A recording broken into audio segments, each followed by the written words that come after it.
Sangha with great virtues, out of compassion, for the sake of this assembly and all living beings, please turn the wonderful Dharma wheel to teach us how to leave suffering, attain bliss and birth and death, and quickly realize non-birth. Cung thính đại đức tạng thinh, vì thứ pháp hội cấp nhất thiết chúng sanh, tuyên chuyên diệu pháp luân giáo đạo ngã môn, như há liêu sanh thoát tư ly khổ đắc lạc, tốt chứng vô sanh.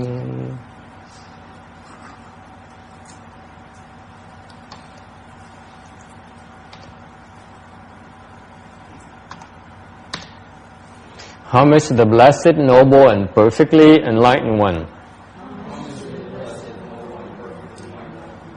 Nam mô Saranto Suche Doye Alahadi Sam Miao Sam Phuto Xie.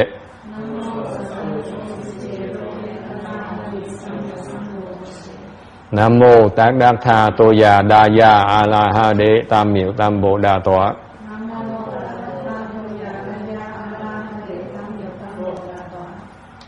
The unsurpassed, profound, subtle, and wonderful Dharma in 100,000 million aeons is difficult to encounter.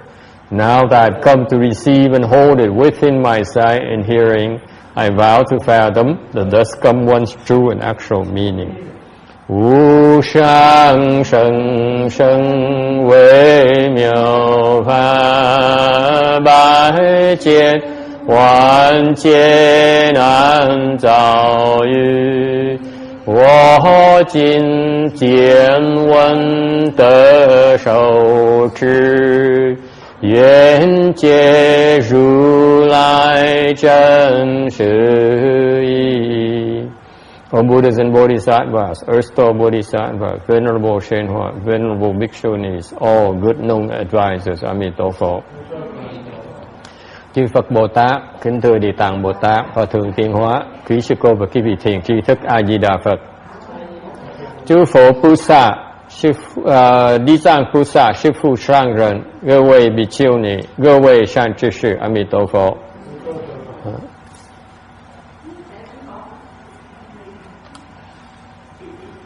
We on slide 1369 of the Earth Store Sutra lecture.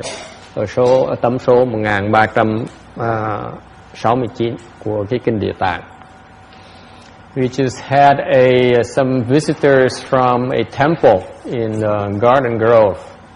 Mới có một cái nhóm Phật tử từ chùa khác tới đây viếng thăm chùa. Từ ở chùa bên Garden Grove. It seems like there are like close to 70-80 people. Có một hình như 6-70 người đến viếng thăm.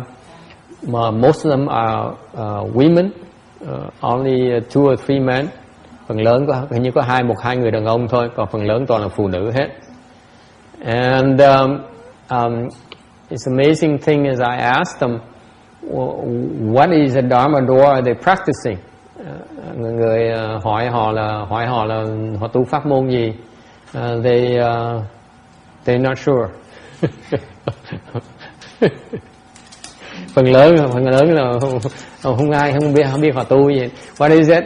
I asked, so who practices chant? Guess how many hands were raised? Janice.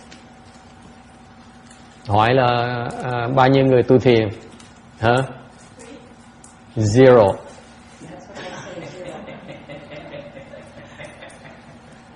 I asked, okay, so, but that's not a problem. This day and age, most people prefer to practice Pure Land. How many? I guess most of you are practicing Pure Land. Can I have a show of hands? Can we have a show of hands? How many of you are practicing Pure Land? How many hands you think were raised? Huh? Roberta, these are Vietnamese, not American. I know, but I don't know. How many you think? God, they don't. Huh? 2. Out of 70, 60, 70.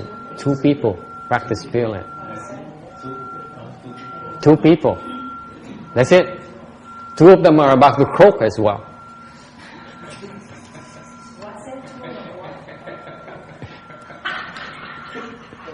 That's the only thing. That's when they. That's the only time they think about reciting a Buddha's name. And so I asked. So I was curious. So the rest of you, what are you practicing? They said, practicing. Cái tôi hỏi mấy người còn lại, cái vị tu gì vậy? Ai mặc đờ đấy, không biết tu gì hết. So someone got brave after a while. I was embarrassed because I was embarrassed asking, put them on the spot like that. So finally someone thought of it and he said, oh. I said, what is it? He says, how about reciting the Buddha's name, bowing to the Buddha? Does that count? I said, no. I'm kidding, of course. Sau rồi một người, lâu lắm một người mới bạo dạn, giơ tay lên hỏi, thưa thầy, vậy niệm Phật với là tụng kinh là có tính là tu không? Nó không, đâu có tính tu đâu. Tôi đùa thôi. I politely said, yes, it's Pure Land as well. Anyway, it tells you, it goes to show that people, we need to go out. Cái rõ ràng nói cái gì biết, mình phải ra, mình nói cho người ta biết. I mean, you guys don't realize that people have no clues. Ngồi tôi nói cái gì nghe họ không biết gì hết đó. Mình ngồi mình nói nghe vậy chứ không chi bị tới chùa làm cái gì. Tới chùa tại vì bạn mình tới. You go to the temple because your friend goes to the temple? Is that it? Huh? Is that all the temple means to you? Is that what all Buddhism means to you? Cuối cùng tôi phải khuyên họ là phải lo tính chuyện phản sanh đi, chứ còn I'm just amazed on the level of understanding about Buddhism, and most of them are wearing the gray robe, meaning they're all Buddhists. Phần lớn họ đều mặc áo lam hết, họ là đều Phật tử hết, mà không biết gì hết. And here every day you go to the temple and you complain, I talk too much and I only speak about things you don't understand, you don't know. And you take so many things for granted. Cái gì là quá phước này, quá đại phước này. Mới nghe hát như dạng hết pháp này tới pháp khác.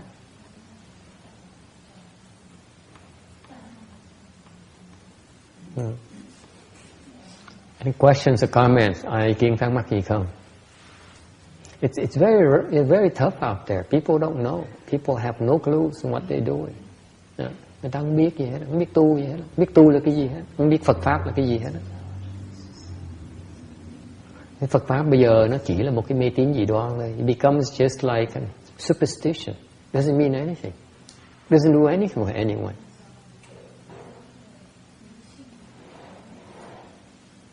It's amazing to me that people can invest the time and the money, the effort to go to the temple and have no clues. What for? Cái mà tôi lại nhất cái thời nhất cái xứ này nè. Ta tới chùa, ta bỏ thời giờ tới chùa, bỏ tiền mua xăng tới chùa, bỏ thời giờ lái xe tới chùa. Không biết để làm cái gì hết. Nó dễ sợ như vậy. Nhất cái xứ Mỹ này nè. Mình làm cái gì mình có mục tiêu phải lên trà, đúng không? Mình đâu có phí thời giờ mình được. Đó. Ngồi nghe nói chuyện một tí, ngồi nói chuyện một tí là nói thầy nói nhiều thôi, tụi con phải đi về. As usual, I ran over the allotted time. The time was allotted to me, so they had to cut me short. And then, as usual, I talk too much. But they have no idea when they go to the temple. What for? It is shocking to me because personally, this is what keeps me away from the temple. Cái nào đối với tôi ấy, là nó có cái nó có ý nghĩa lắm, nó có ý, là tại vì như vậy nè, vì như vậy đó tôi mới không chịu tới chùa. Tới chùa làm cái gì? Không có lợi gì hết. And this is why we need to go out there.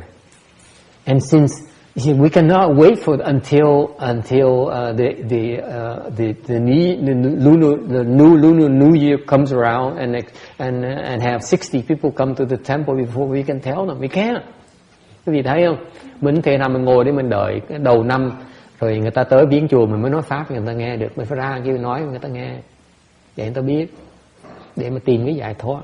We need to go out there and spread the word and help them get out of trouble. Okay? This is why we cultivate. Mình tu để như vậy đó. Chẳng phải mình tu để mình tu cho mình đâu. We don't cultivate for ourselves. We cultivate to help others. Okay?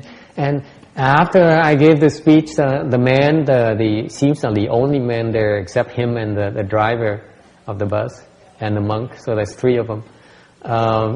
The man who sat up there came up to me and said, "Yeah, but I have this problem. The Shurangama Sutra." Thành mình tu là mình tu để mình giúp người khác, mà tu cho mình.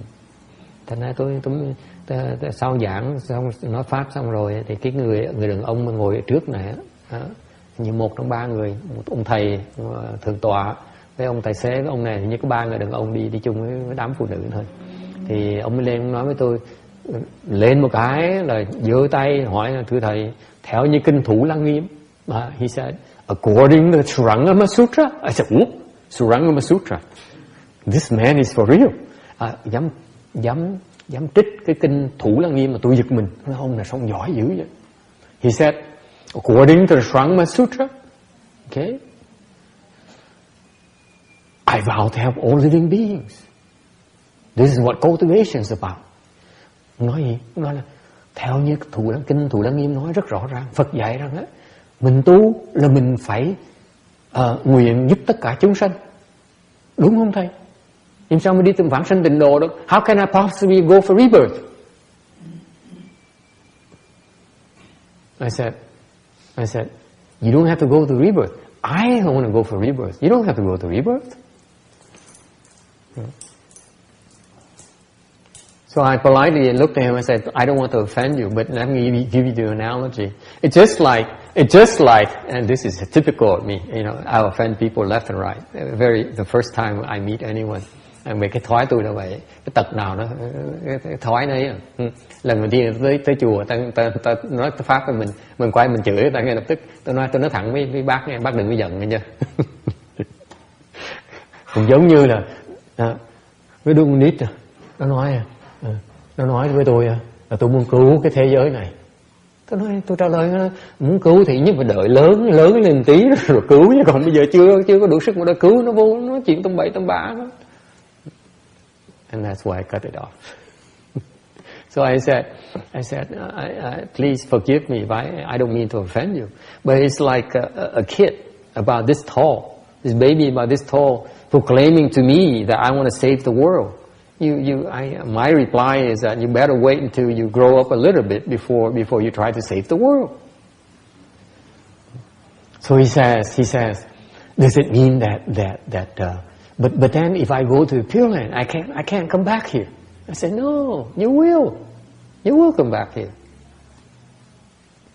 Sau ông nói, nếu như vậy thì mình đi vãng sanh tới phương cực lạc, vãng sanh tịnh độ, thì làm sao mình trở lại đây được? Tôi nói đương nhiên trở lại được. Đâu phải tu đâu mà trở lại được. It's not a prison there. Here is a prison. Đây mình mới ở tu. Bên kia đâu phải là tu. Bên kia là ai muốn đi đâu là đi đấy. In the Western Bliss Pure Land, you go wherever you want. The Buddha is not going to stop you. Phật không cấm quý vị đi đâu hết đó. Hoàn toàn không cấm đi đâu hết đó. Ở đây tới chùa tôi còn sợ quý vị đi cái chùa khác rồi sợ mất cái vị này nọ, chứ còn Phật A Di Đà Phật không sợ mất tí nào hết đó. Phật qua bên Tây phương cực lạc với Phật nó muốn vào viếng thăm Phật Dược Sư, đi viếng thăm đi, muốn đi viếng thăm Phật Hương Tích, viếng thăm Phật Hương Tích đi. Amitabha is not like me. I'm here. I'm afraid that you're going to go to another temple and then you don't come back to my temple anymore because the other Dharma master kisses up to you better than I do. Amitabha Buddha is not like that. He's not afraid that, that if you want to go to another Pure Land, another Buddha land, he says, yeah, by all means, go. No one is stopping you. You want to go see Medicine Master Buddha? Go ahead. Go to see Jewel Accumulation Buddha? Be my guest. Not a problem. There's no prison there. Here it's prison. We cannot go anywhere. Ở đây mình cũng bị ở tù. Mình đi đâu được hết. And after our prison term is over, we fall. Ở đây như vậy á, mình ở tù để cho đã, xong mình rớt xuống địa ngục. That guy right there, he's supposed to fall. Cái ông đó, ông sắp rớt đó. Nhưng tôi phải gỡ cho ông á. He comes from a dentist family like Randy. A little bit stuck up on themselves. So the first 3 weeks, I didn't do anything. Let them suffer. 3 tuần đầu tôi không làm gì hết, cho nó khổ.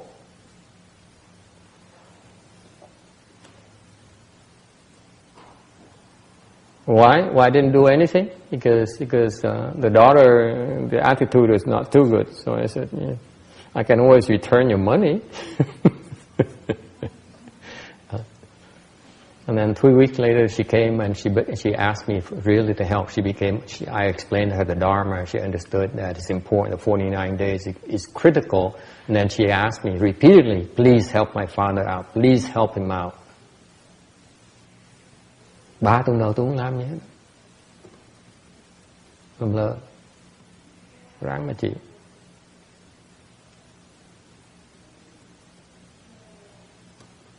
Rồi xong được 3 tuần sau, cái người con gái, người gia sĩ mới tới. Khi mà biết nghe tôi giảng cái pháp 49 ngày rồi mới hiểu rằng lúc này lúc quan trọng dễ sợ lắm. Hôm đó mới năn nỉ tôi, nói là thầy cứu giùm ông. Tôi nói phải giúp tôi, đừng có phá tôi. So then I told her, you better be on my side. You work against me, it's not much I can do. Maybe he has a chance. Hy vọng có đủ, còn đủ thì giờ. Yes, Randy. Oh, I just telling you, have another obstruction. Your brand new compressor is broken. Your what? It's broken. Your compressor. It's broken already? Yeah, it looked like it dropped in the switch. I'll show you later, but maybe I have to take it back for you because you're really busy. There's another obstruction. I just put the oil in and it's not. It powers up, but it's leaking. It's just like the whole pipe's cracked. Did somebody drop it? I don't know. I brought it. I bought it from Amazon. So Okay. Well, we'll talk about it later. I can always buy it again and return the broken one. That's what Amazon is good for. This is why I buy from Amazon. It's going to be expensive shipping. No, at least it's not as expensive as a compressor itself. Anyway, it's a minor thing. I just found my check. They closed my checking account. $12,000. And they send the check somewhere. This Bank of America is crazy. And they cover up. They deny it. They put it in the record. He repeatedly asked me to close the account. So I think if I did something like that, I remember, I think. Supposedly I need to do it once. It's enough. A repeated request. These guys are crazy. Never mind. Yes, any questions? Where were we? Nói chuyện gì hả? Yes, Janice, were you following? See, I ramble. See, she doesn't even remember what I'm talking about. Anyway, we need to go out there and speak Dharma to people, because people are just very misinformed about Buddhism. cái Phật giáo mình đó, trong cái thời này á, nhất cái xứ này á, mình phải nói cho rõ ràng. Okay. We need to be clear, especially in this country. We need to be clear what Buddhism is about. What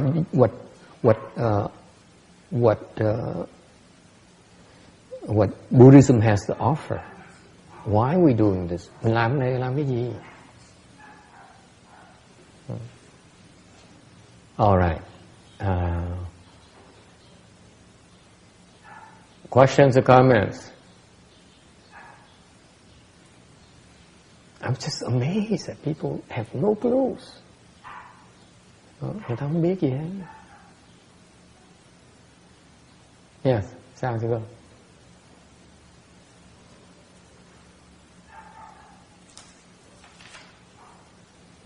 Sao quên rồi? Okay. 1369, 1369. At that time, the World Honored One spoke verses saying, lúc đó,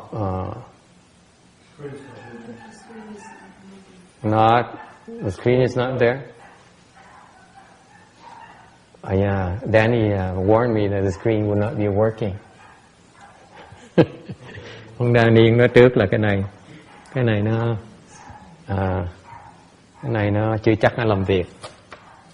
Okay, let's see. Bear with me, folks. Từ từ coi thử nó ra sao. Okay, it's adjusting, I think. Yes? You can see now? Huh? Something's happening. Adjusting. See it now? Can you see me now? Okay, can you hear me now? Okay. At that time, the World Honored One spoke verses saying, 20世尊而说偈言. Vào lúc bây giờ, Đức Thế Tôn lại nói những lời chỉnh cứu sau đây.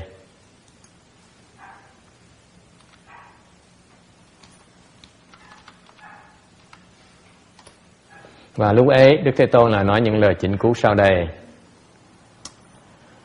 So at that time, the World Honored One spoke verses saying, lúc đó Đức Thế Tôn lại dùng mấy cái lời thơ để mà nói lại. The verses are used to reiterate the Dharma to make sure that we get it. Những cái lời thơ Phật nói để nhấn mạnh lại, lặp lại những cái lời dạy quan trọng Phật muốn mình phải nhớ. And there are four reasons for repetitive verses. Cái trùng tụng đó, mấy cái lời thơ này á, là có 4 lý do. Number one, to accord with the country's customs. Thứ nhất á, là tùy cái quốc tục. Meaning that this is customary of India, those back then. Cái này phong tục của cái nước Ấn Độ là thường làm như vậy. Chẳng hạn như họ có cái phong tục là muốn rải hoa. Okay. Another example of the tradition in India is that they like to scatter flowers, of string flowers. Number two, accord with beings' understandings. Thứ nhì là để ứng với cái sự hiểu biết của chúng sanh. Có nghĩa là sao? Có nghĩa là nhiều khi mình phải dùng những cái lời khác thì nói như vậy thì chúng sanh nghe ta có thể thâm nhập được cái giáo lý nó dễ hơn. Meaning that if you use a different set of vocabulary, a different way of saying it, of putting it, it will enable living beings to understand it better, maybe understand it from a slightly different angle. Number three, accord with preferences. Thứ ba là tùy cái lạc dục. Có nghĩa là sao? Là tùy cái sở thích của mỗi người. Có nghĩa là sao? Là nhiều người á, có nhiều người ta thích thơ. Như mấy cái người mà nghĩ là họ có một cái tí trình độ về thiền đó, họ bắt đầu họ thích thơ lắm. For example, those who pride themselves on being on having some chant skills, they seem to appreciate verses and poetry more for some reason. Questions or comments? Okay. Number 4, thứ tư, you court with living beings potential. Mình tùy thuận với cái căn cơ của chúng sanh. Meaning that some people are very bright. You only have to say it once, they get it. Okay? And some people are not require more repetition. Therefore, you need to repeat the same thing in a slightly different way to help them get it. For example, you notice that you listen to the Dharma Master Shenhua's speaking Dharma. You see that he repeats the same sentence, except he adds one or two more words. That's all. Quý vị nghe Ngài Tuyên Hóa giảng pháp rất đặc biệt.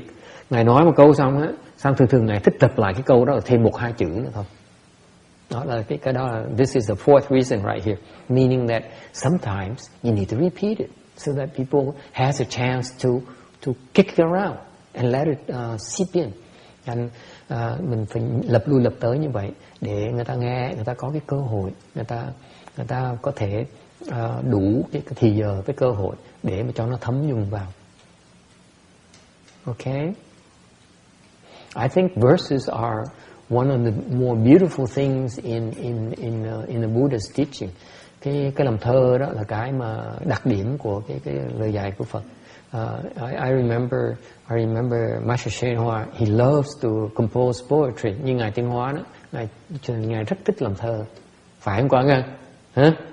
Ngài Tuyên Hóa là chuyên muốn làm thơ, nhất là mấy câu đối đó. For example, he likes to compose couplets. And then his disciples, those who feel themselves to be superior disciples, những cái người đệ tử Ngài mà có căn cơ cũng rất thích làm thơ. For example, those disciples who are superior cultivators, they also enjoy poetry, composing poetry as well. For example, Master Hận Sử, he writes a lot of poetry. Như thầy Hằng Thật, thầy biên thơ nhiều lắm. Hoặc in our temple we have a famous nun here who likes to write poetry as well. Ở chùa mình cũng có người tu rất là giỏi. Sư cô này thích lập thơ lắm. Sư cô Phước Từ đó. Okay. She was doing the chanchi and I composed a poem about me. Cái thiền thất vừa rồi sư cô tu thiền thất gắt cao hơn năm ngoái, thành năm này có cái hứng thú gì đó, biên một bài thơ về tôi giật mình, thơ sao mà hay quá. The poetry is so beautiful. I should frame it and post in our website. Tôi phải cục lên điên xuống để mà đăng lên cái mạng của mình để người ta thưởng thức cái bài thơ của sư cô. Okay, any other questions? Ai thắc mắc gì không? I'm to tell you the truth, today is a shocking day to me. Ngày hôm nay nói thiệt, ngày hôm nay tôi rất là lạ là cái Phật giáo mình có thể một cách mơ hồ như vậy. I'm very shocked to find out that Buddhism can be so vague to people. People have no notion what Buddhism is about. Or why you meditate. It bothers me. It's terrible. Cái mà tôi mà thất vọng nhất ngày hôm nay là thấy tại sao có nhiều người Phật tử như vậy mà vẫn chưa hiểu Phật giáo là cái gì hết.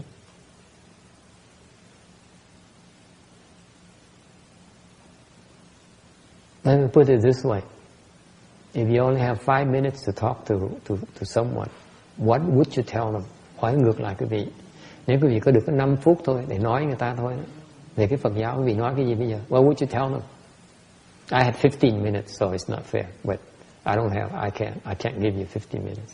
Hồi nãy tôi có được 15 phút. Tôi không có đủ 15 phút bây giờ. Tôi nói được có vài câu thôi, quý vị nói cái gì bây giờ? Hả? Quảng Ngân, nói gì bây giờ? Nói gì? Khuyên người ta thôi đó. Tôi nói bây giờ này, tôi là người Phật tử, okay? I'm Buddhist. I believe in Buddhism, okay? Here's what my advice to you. This is what Buddhism can do for you. Cái này, cái Phật giáo có thể làm cái vị như vậy này. Bởi vậy tôi mới là Phật tử. What is it? Routine. 你说，你只有5分钟，告诉别人，佛教是什么？你是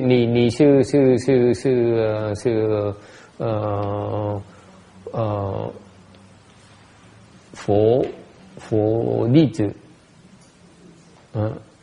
你说佛教是什么？你说佛教对你来说有什么好处？佛教来讲呢，对我们来讲呢，是知道宇宙、人生，这才是大事。Tu về. Mơ hồ á. He says it's like this is the Buddhism is for the entire universe. It's too vague because what does it have to do with me, the listener? Nó mơ hồ tại vì mình nói như vậy hỏi là đối với tôi nó có lợi gì tôi mới biết, chứ còn nói với xã hội hay là con chó hay là cái vũ cầu nó đâu có nghĩa gì đối với tôi đâu. Doesn't mean anything. It benefits the dog, good for the dog. But what does it do for me? Next. Yes, Thomas. What can Buddhism do for you? For me, I don't know anything about Buddhism. What do you want to convince me that Buddhism can do for me? We're just asking questions, try to see where they're coming from. Okay. Very good. Okay. Suppose I'm a regular Joe. What can Buddhism do for me? I'm a Buddhist. What can Buddhism do for me?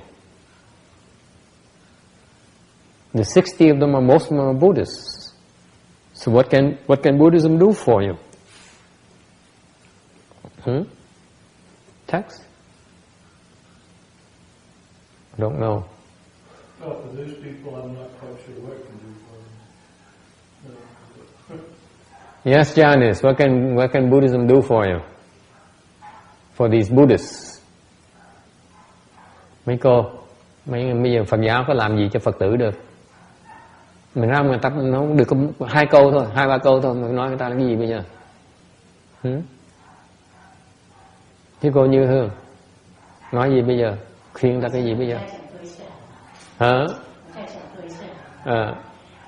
就是人与宇宙之间的关系，人与天地鬼神的关系，还有人与人之间的关系，就是这样子。Too theoretical. Nói mơ hồ á, vẫn còn mơ hồ á. Yes. Well, if they practice it, you protect them from the lower realms.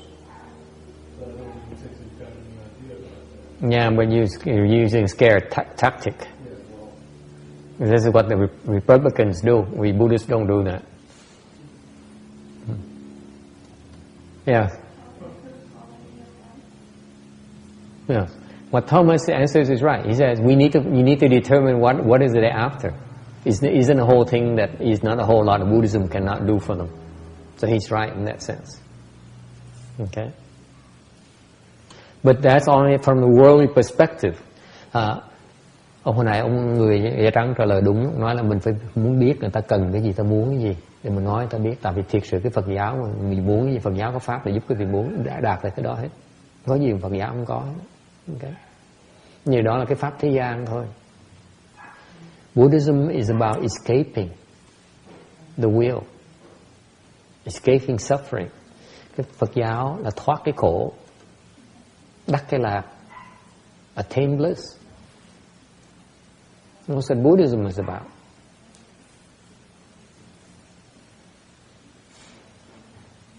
Okay? This is why we cultivate. Mình tu để mình thoát cái khổ, mình mới đắc cái lạc.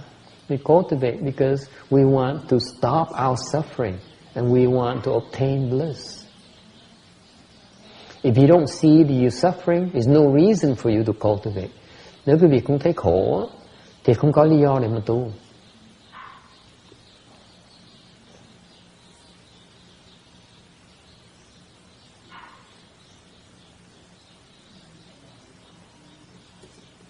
Alright. Any questions? Ai thắc mắc gì không?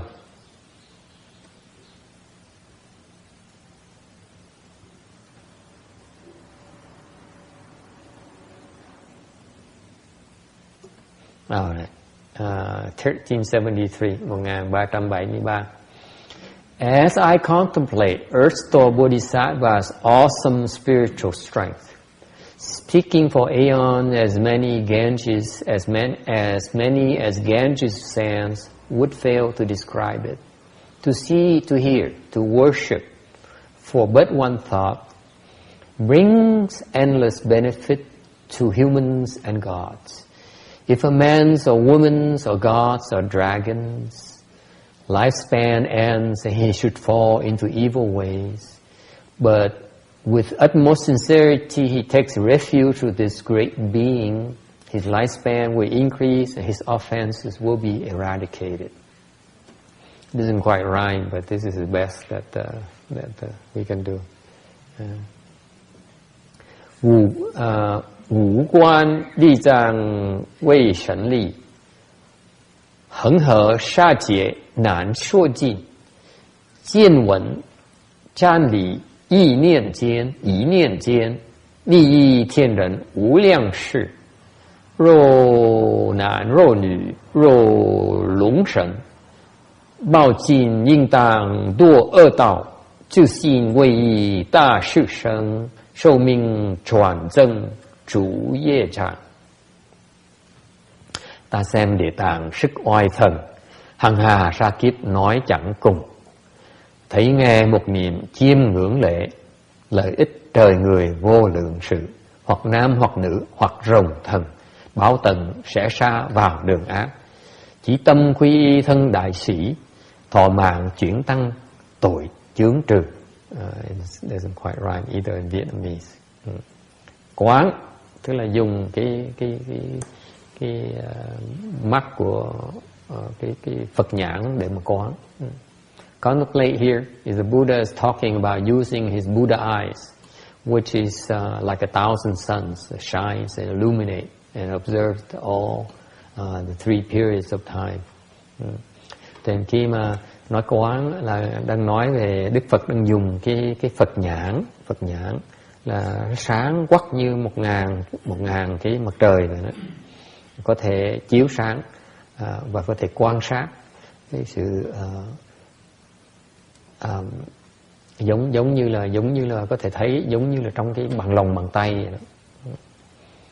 One gaze at, one bow, one thought can bring measureless benefits to man and gods. Một cái chiêm ngưỡng, một cái lạy, một cái lễ, một cái niệm có thể đem lại cái vô tận lợi ích cho người và trời. This should be a recitation, not one thought. You recite the name once.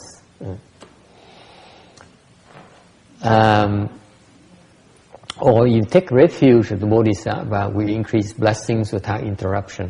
Hoặc là quý vị quy y với Địa Tạng Bồ Tát thì sẽ được tăng trưởng cái phước đức của mình mà không bị ngừng lại. Có nghĩa là sao? Là có thể hiện bây giờ quý vị đang có cái phước, đang hưởng cái phước gì đó thì phước đó được tăng trưởng. Chẳng hạn bây giờ làm người thì được cái phước người được tăng trưởng. So it means that wherever body you have right now, let's say you have a heavenly body, you're a God right now.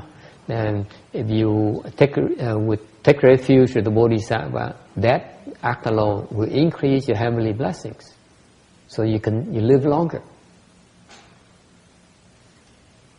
And you remember the early section where it says a God comes to the end of his heavenly blessing. He sees the 5 signs of decay appear.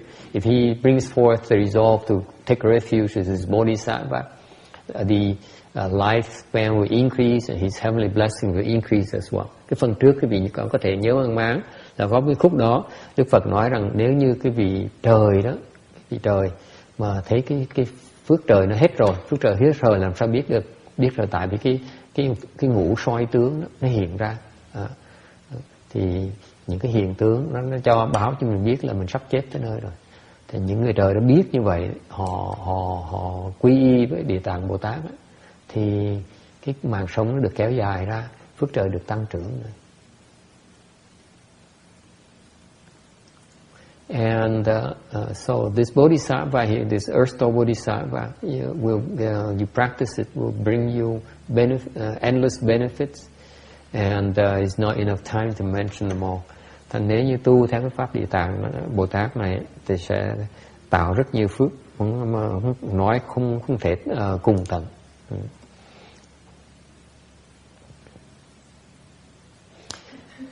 What gods and humans alike are greedy for.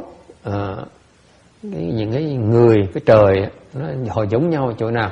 Họ giống nhau ở chỗ là họ đều tham cái gì? They greedy for lifespan, muốn gì? Tham bằng sống dài đó. Anyone does not want to increase the lifespan? No one, see, không ai cũng muốn sống lâu hơn hết. Okay. You want to live in peace. Thứ nhì, sống được bình an. One person wants to live in peace. The rest of you are two. The rest of you rather be Egyptians, 3, 4. See? You want to have a peaceful life. That's important, isn't it? Okay. Đời bình an, an toàn bình an. Okay. And also, you want bliss. Thứ ba là cái lạc. What is bliss? Bliss is pleasure. For Thomas is pleasure. Cái lạc là gì? Lạc là đối với người thường đó, là cái sướng. Okay. For the cultivators is samadhi. Cái lạc đối với người mà tu hành đó là cái thiền định, cái thiền lạc. Cái lạc đó nó khác cái lạc của cái ngũ dục.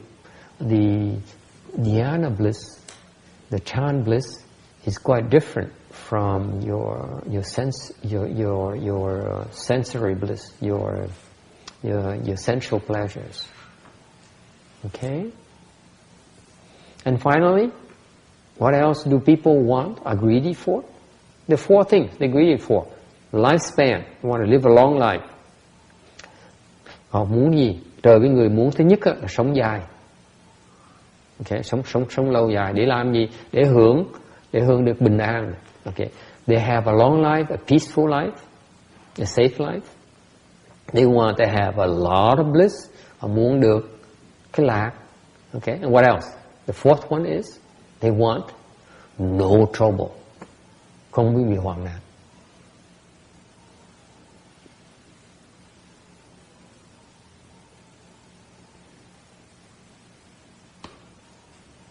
Okay, and that's why in the Buddha's verses say that his lifespan will increase and his offense will be eradicated, taking care of the other three.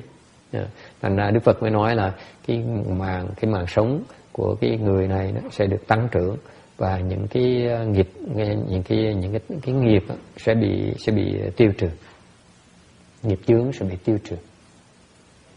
Okay. Questions or comments? Có ý kiến thắc mắc gì không?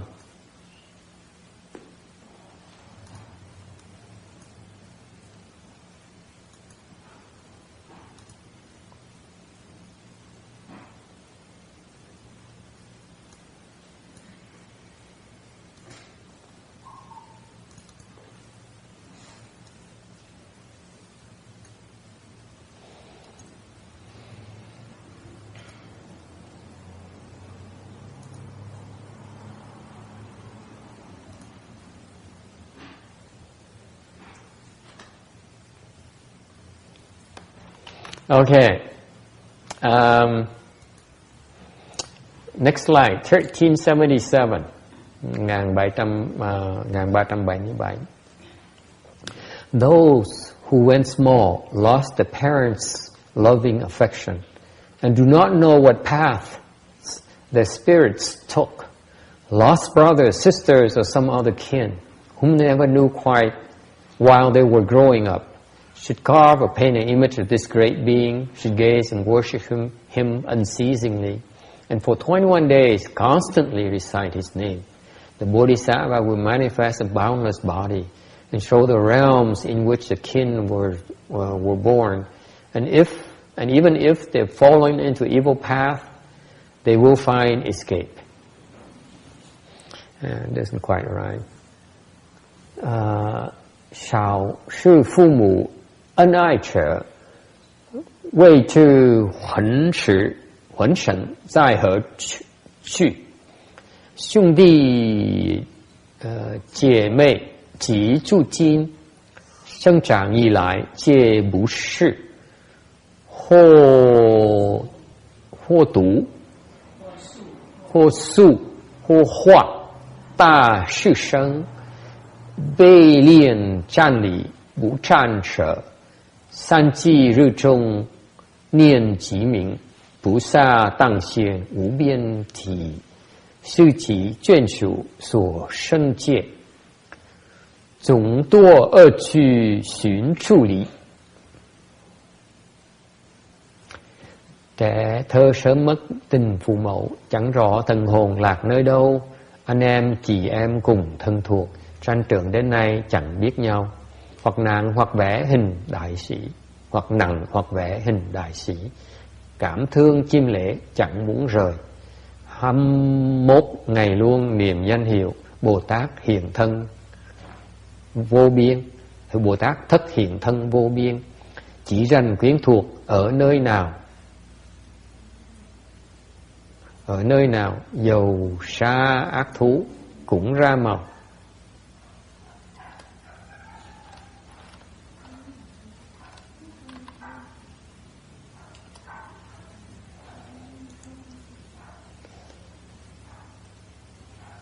If you want to know where your close relatives are reborn, make an image of the Bodhisattva, the worship, gaze unceasingly, recite his name for 21 days without losing the initial resolve, and he'll come manifest a limitless body to tell you where that person has been reborn to. Nếu quý vị muốn biết người thân thuộc, người yêu thương đã sanh cõi nào, có thể làm một cái hình tượng ngài Địa Tạng Bồ Tát để mà cung kính, chiêm ngưỡng không ngừng, niệm cái hồng danh của ngài 21 ngày mà không có mất cái trí muốn biết đó, thì ngài sẽ đến giúp hiện cái thân vô biên thân, báo cho vị biết là họ sinh vào cõi nào rồi.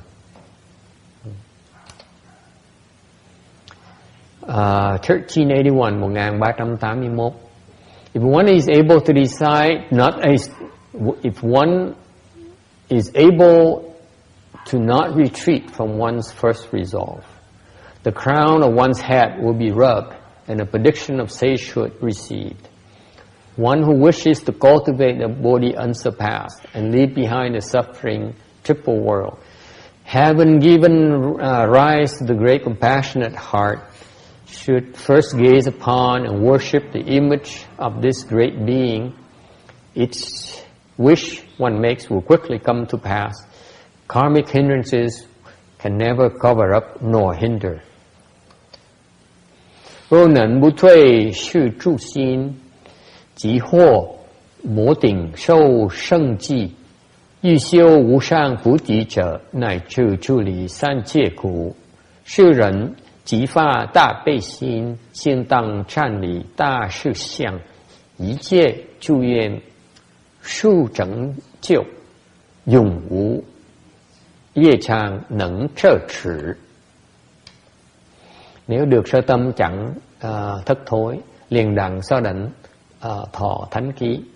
Bồ đề vô thượng muốn tu hành, thậm chí lìa xa khổ tam giới.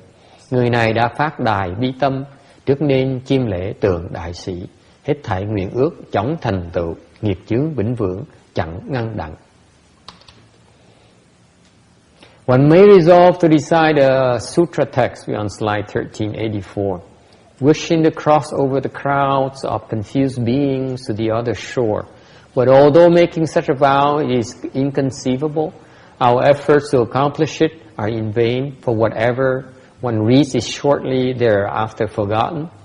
Because of karmic obstructions and delusions, one cannot remember the great vehicle sutras. To Earth Store Bodhisattva, you should offer scent and flowers, clothing, food, and all sorts of toys, and place pure water on the great being's altar. 有人发心念经典，欲度群迷，峭彼岸。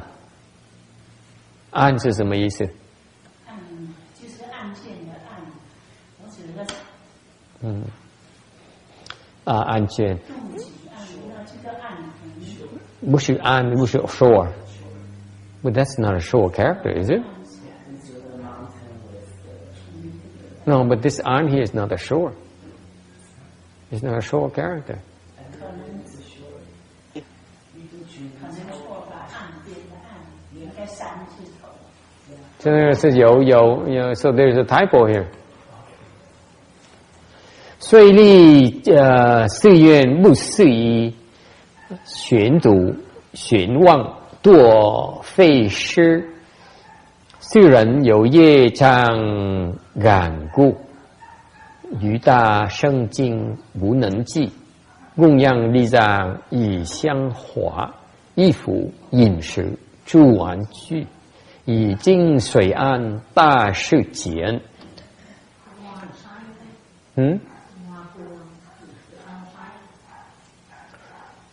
卧具 she says it's wrong. 华固的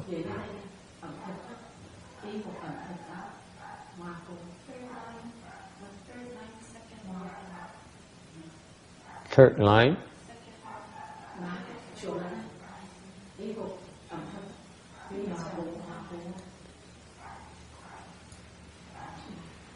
One is also wrong here as well. Okay. I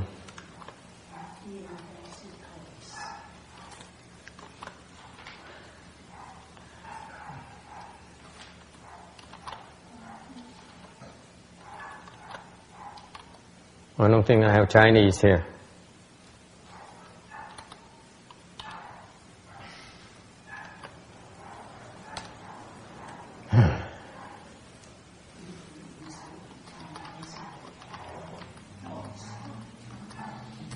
Okay.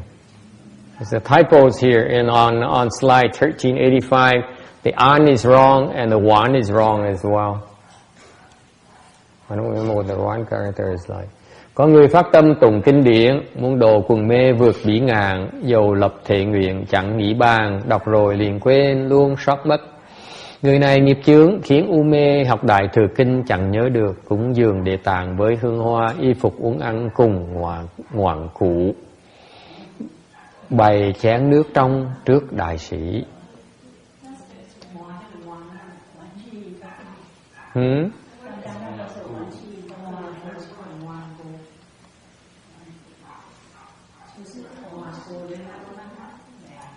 Ngoạn là ngồi này.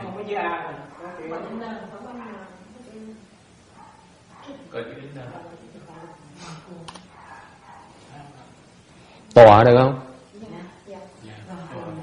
Tọa cũng được hả? Okay. There's a typo everywhere. Okay. Next. Wait one day and night and drink the water. Be diligent and respectful and carefully avoid the pungent plants, both meat and wine, deviant sex and false speech. For 21 days neither kill or injure. With extreme sincerity be mindful of the name of this great being. Then in a dream one will see the boundless, and once awake obtain keenness of the ear faculty, so that when the teachings of the sutra are heard passing through one's ear, throughout 10 million lives one will not forget. The power of this Lord is inconceivable. It can cause one to obtain this wisdom. 一日一夜久福之，发音众心，身无性，身无性，酒肉邪淫及妄语，三七日内勿杀害，就心四念，大世名，即于梦中见无边，觉来变得立耳根，应是静教立耳闻，千万慎中永不忘，以是大事不思议，能使病人获智慧. Cách một ngày sau bưng lấy uống, sanh lòng trân trọng, cử ngũ tân, rượu thịt tà dâm cùng vòng ngữ. 21 ngày liền chớ sát sanh, chỉ tâm nhớ tưởng đại sĩ danh, trong mộng tất thấy thân vô biên. Thức giấc nhĩ căn liền lanh lợi, đại thừa kinh giáo nghe qua tai, suốt ngàn vạn đời mà chẳng quên. Chính nhờ đại sĩ bất tư nghì, thầm giúp người kia được huệ tài. So this is about increasing the memory. You wait one day and then drink the water. Quý vị đợi một ngày xong rồi uống nước. And you kneel in front of the image. You take a bow, take a small cup and face south and drink. Trong ngày này đợi một ngày một đêm, quỳ trước mặt cái hình tượng của ngài Địa Tạng, lạy xong rồi thấy cái ly nước đó, hướng phía nam và uống. With extreme sincerity, be mindful of the name of this great being. Chí tâm tứ niệm danh hiệu đại sĩ. You single-mindedly recite his name, and you drop everything else, and you be mindful of his great vow power and his virtuous conduct. Trong cái lúc này thì nhớ bỏ mọi sự hết, chỉ chú tâm niệm hồng danh của ngài, xong rồi quán cái đại nguyện của ngài, đại nguyện lực của ngài và cái đức hạnh của ngài. There is a high Sangha Tang dynasty. Hồi xưa có một cái vị cao tăng ở thời Đường. He built a sutra recitation hall. Xây một cái chỗ tụng kinh gọi là tụng kinh đường. Every time he would recite the Golden Light Sutra. Mỗi lần mà ngày đó, cái ngày tăng đó, người xuất gia đó mà tụng cái Kim Quang Minh Kinh, the four heavenly kings will come to listen. 4 tứ thiên vương muốn tới nghe. And afterwards, when he read the sutra store, he would not forget a single word. Rồi sau khi mà đọc cái kinh tạng đó, thì không nhớ, không quên một cái chữ nào hết.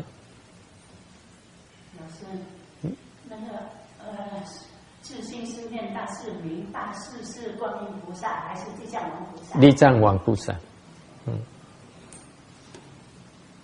因为是观音菩萨没有这种的法门。因为我记得是观音大士，以为大士是观音菩萨。大士是要说大士就是菩萨，的意思。Câu hỏi là đại sĩ nó nghĩa là sao? Đại sĩ là tại vì mình nhớ là Quan Âm đại sĩ, nghe cái này nhiều lắm. Thì cái đại sĩ này là cái chữ Hoa, tôi dùng chữ đại sĩ để chỉ cho biết cái đó là Bồ Tát. The question is about the great knight, the great being, Ta Shi. What does it mean? Because the Guan Yin Bodhisattva also often referred to as the great being as well, Ta Shi. And I'm saying in this case here, the great being here, Da Shi, or the great knight, sometimes translated as well, refers to bodhisattvas. Bodhisattvas are called great knights or great beings. So here, the great knight here, the great being here, refers to Earth Store Bodhisattva. Any other questions? Ai thắc mắc gì khác không? All right. 1391. If poverty-stricken beings plagued with disease, whose homes are troubled, whose relatives are scattered, who aren't at peace, even in sleep or dreams, whose efforts are thwarted, so that they can't carry out their wishes, gaze upon and worship Earth Store Bodhisattvas Earth Store's image with utmost sincerity, all their evil affairs will be eradicated away, and even their dreams will be totally peaceful. Their food and clothing will be plentiful, and gods and ghosts will surround and protect them.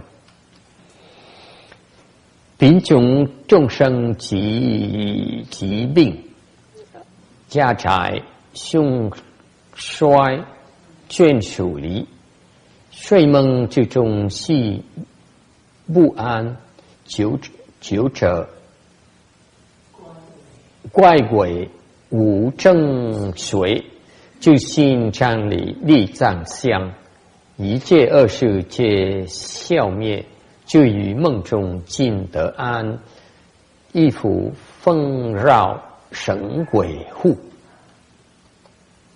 Chúng sanh nghèo khổ, lại bệnh tật, nhà cửa hung suy, quyến thuộc lìa, ngủ mê mộng mị, không an giấc, cầu chi cũng hỏng, chẳng toại lòng. Chỉ tâm chiêm lễ tượng Địa Tạng, tất cả việc ác thảy tiêu trừ, cho đến mộng mị đều an ổn, quỷ thần ủng hộ, dư ăn mặc.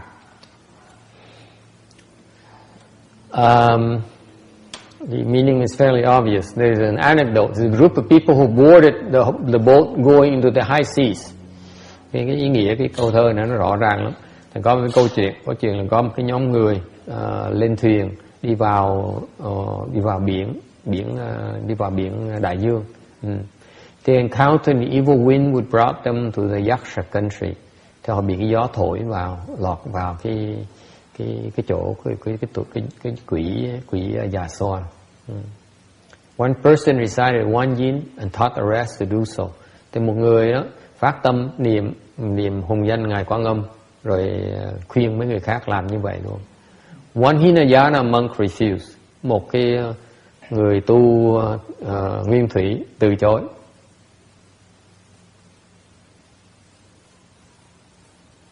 So he was the only one who was bound up when the rest of the people on the boat was free. Thành cái ông thầy đó là ông người duy nhất mà bị tụi quỷ nó cột lại, còn những cái người khác thì đều được thoát hết. So this monk here got smart and decided to recite the Bodhisattva's name, and he too was liberated. Rồi ông thầy này ông khôn, ông thấy như vậy, ông bắt đầu ông phát tâm, ông niệm hồng danh ngài Quan Âm thì được giải thoát luôn. Okay. It's fun to Venerable Phước Từ, who used to be Hinayana practitioner. Cô Phước Từ có cười tủm tỉm. Trước cô là cô cũng từ cái nhóm ông này. 1395.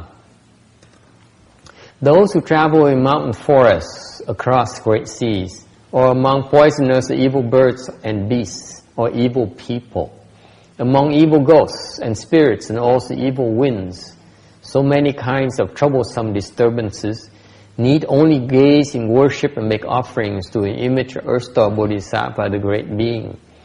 In such a way, within the mountain forests and on the great seas, all evil should thereby be destroyed. At least they should cease. There's no need to thereby cease.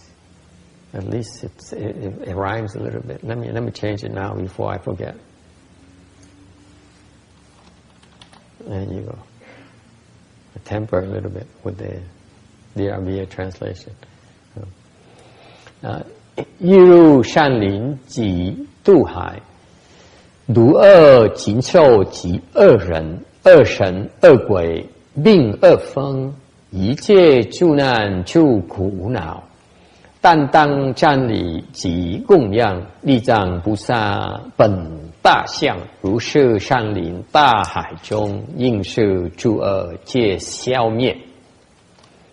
Muốn vào núi rừng, qua sông biển, cầm thú độc dữ cùng người ác, ác thần ác quỷ với ác phong, hết thảy tai nạn, mọi khổ não, chỉ cần chiêm lễ cùng cúng dường Địa Tạng Bồ Tát đại sĩ tử. Núi rừng biển cả, dầu có vào, tất cả sự ác đều tiêu sạch. People are not happy when evil things happen. Chuyện chuyện người ta có người thường đau khổ lắm khi mà cái chuyện ác nó xảy ra. In particular, it brings to mind there is a student who recently emailed me about his grandfather being very sick.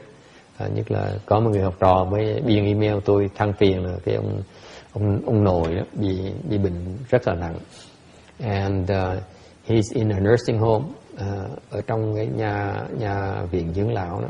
Thành ra bác sĩ cho uống thuốc, đủ loại thuốc. He broke his hip, bị gãy xương, xương gì hả cô? Xương dầu. Cảm ơn cô. He broke his hip bone, basin bone. His hip bones happen a lot to old people, and he's on painkillers. He's on all sorts of medications, and most of them are not necessary. Mấy cái thuốc này phần lớn đó, nó không cần thiết, and it happens a lot, especially Roberta, when it's time for you to go to the elderly people's home. Then you know you will find out how it's like because you basically people feed you stuff just to build Medicare and keep you alive as long as possible. It's kind of sad. So this guy is suffering so much.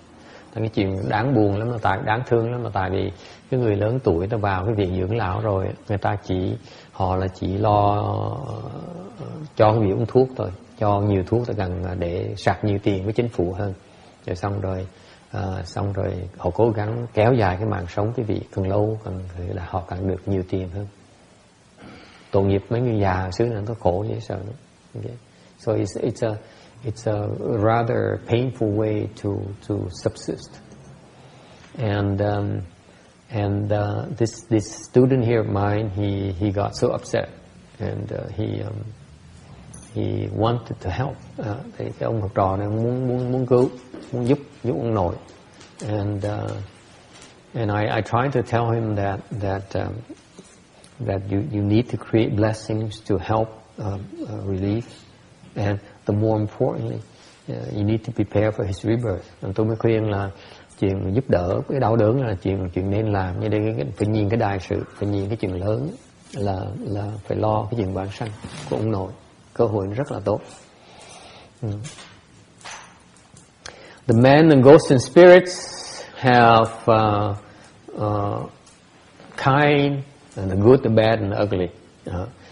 Nhóm người hoặc là ác thần, là ác quỷ, nó có tốt hoặc là có tử tế, cũng có thể rất là ác. The evil winds have evil ghosts that cause trouble. Cái gió đó, cái gió là nó có mấy cái ác quỷ, nó làm bậy, nó làm quái, tác quái.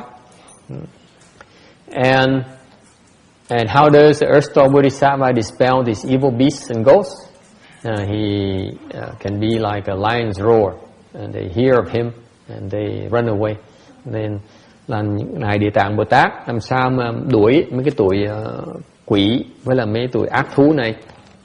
Thì giống như là cái sư tử hống vậy đó, chỉ hét một tiếng là tụi nó chạy hết tất cả. And at this point here, only the Buddha explained this to Guan Yin, because only Guan Yin can fathom Earth Store Bodhisattva's powers. Thì lúc này là lúc mà Đức Phật mới nói cho Ngài Quan Âm, tại vì Ngài Quan Âm là người duy nhất mà có thể hiểu được cái cảnh giới của Ngài Địa Tạng Bồ Tát. Questions or comments? Yes. I just remember a question on the previous slide. Yes. You mentioned predictions of Buddhahood. Mm-hmm. What exactly is that referring to? Where is that? A little while back.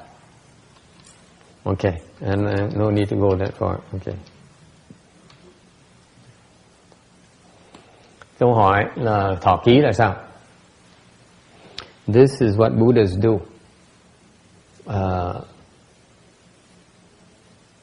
If you do something really meritorious, đây là việc cái vị mà các vị Bồ Tát, các vị Phật làm. Và nếu quý vị lập công đức rất là lớn, meaning that you are extremely sincere, có nghĩa là sao? Cái lòng thành của quý vị đó, thật sự là thâm sâu.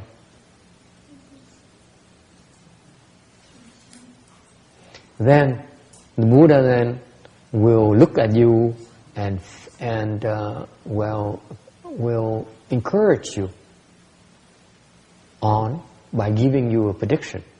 Thì lúc đó Đức Phật mới khuyến khích quý vị tiếp tục tu, mới thọ ký cho quý vị. He would give you a prediction of Buddhahood. Then Đức Phật mới nói quý vị rằng là quý vị thọ ký cho quý vị là trong tương lai sẽ thành một vị Phật. He will tell you that in the future you become a Buddha by this name. Ngài sẽ nói rằng trong tương lai quý vị sẽ thành Phật, có cái danh hiệu là tên gì đó Phật hoặc là Như Lai. Your lifespan will be so long. Sẽ nói là cái thời chánh pháp của cái thọ mạng của Đức Phật đó bao lâu, chánh pháp là dài bao lâu. Your proper dharma age will be so long. Okay. For example, in the army, when Amitabha received his prediction, he was told that his lifespan would be limitless. Thì chẳng như lúc mà ngài A Di Đà Phật được thọ ký làm Phật thì được nói rằng trong tương lai sẽ thành A Di Đà Phật, tên là A Di Đà Phật. Rồi cái mạng sống, cái thọ mạng sẽ vô tận, okay, vô biên. And your proper dharma age will also be infinite. Rồi cũng nói nữa là cái chánh pháp cũng là vô biên. Okay, you will have no dharma image era or dharma ending era. Trong cái ngày A Di Đà Phật, Đức Phật trước cũng thọ ký nói rằng là trong tương lai sẽ không có tượng pháp, cũng không có mạt pháp, chỉ có một cái thời kỳ thôi là chánh pháp thôi. It's only one era in Amitabha's lifespan, one proper dharma age, and that's it. No dharma semblance age, no dharma ending age. And that's when his Buddha dharma will come to an end. Rồi sau cái thời gian đó thì Phật pháp của ngài A Di Đà sẽ biến mất. Okay, and that's a prediction of Buddhahood.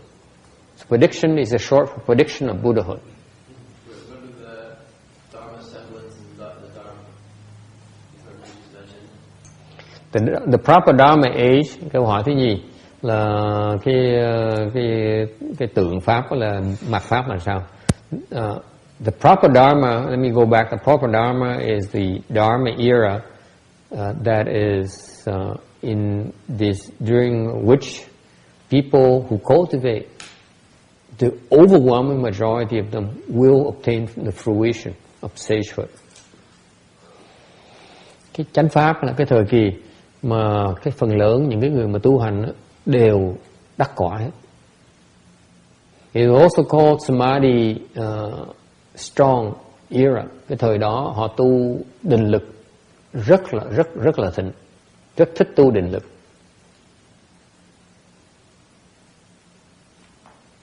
Okay, any questions? Ai thắc mắc gì nữa không?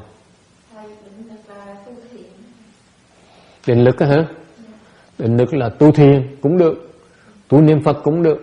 So the question is, strong samadhi, you cultivate samadhi, is that chant? I said yes, you can do chant, you can do reciting Buddha's name, you can do mantra. Mình tụng chú cũng được nữa, cũng là tu định lực nữa.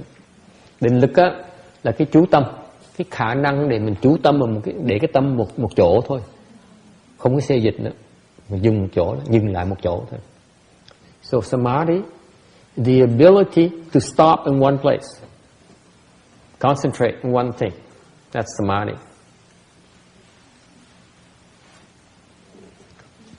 All right. So people in this proper dharma age, they specialize in, they are able to successfully develop very strong samadhi power.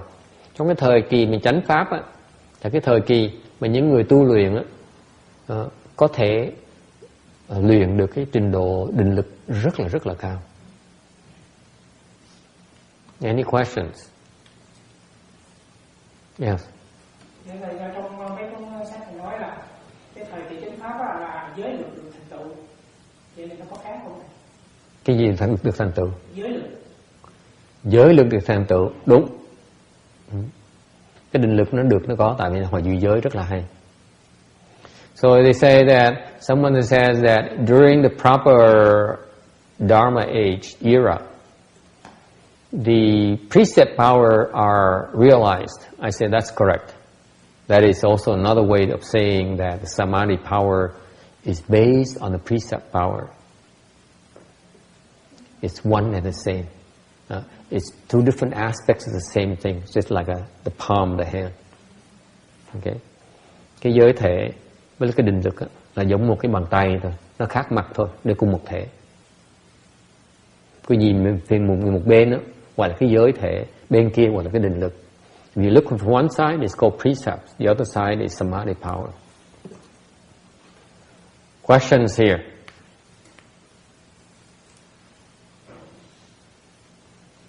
Yes, 入境。老师，哪个时候是正法时代？哪个时候？要看是哪一位佛，哪一尊佛。释迦牟尼佛是正法的时代，就是500年，他入涅槃的以后就是500年以后就是正法时代，好吧？那么现在是末法时代的时候，跟那个正法时代，它的距离就很远了哈。没有那么远，因为是正法时代只是500年，相法时代只是另外500年，然后末法时代开始。大概1000多年。对。末法时代只有1万年就没有了，就佛教没有了。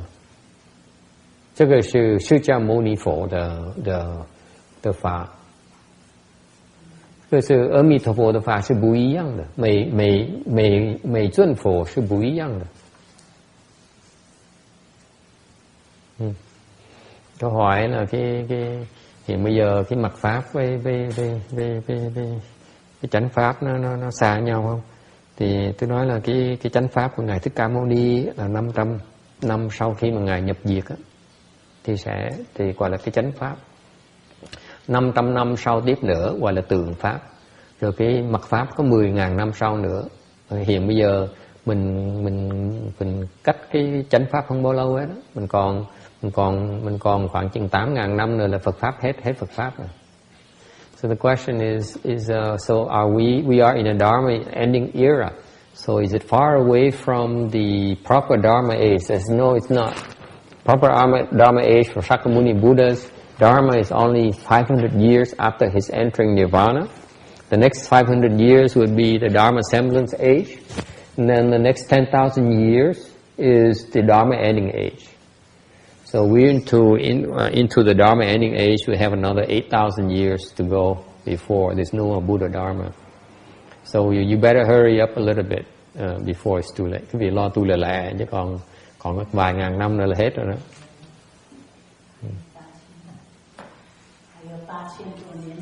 Dạ. 是什么？世界末日是什么？末法一完的时候，世界末日就来了。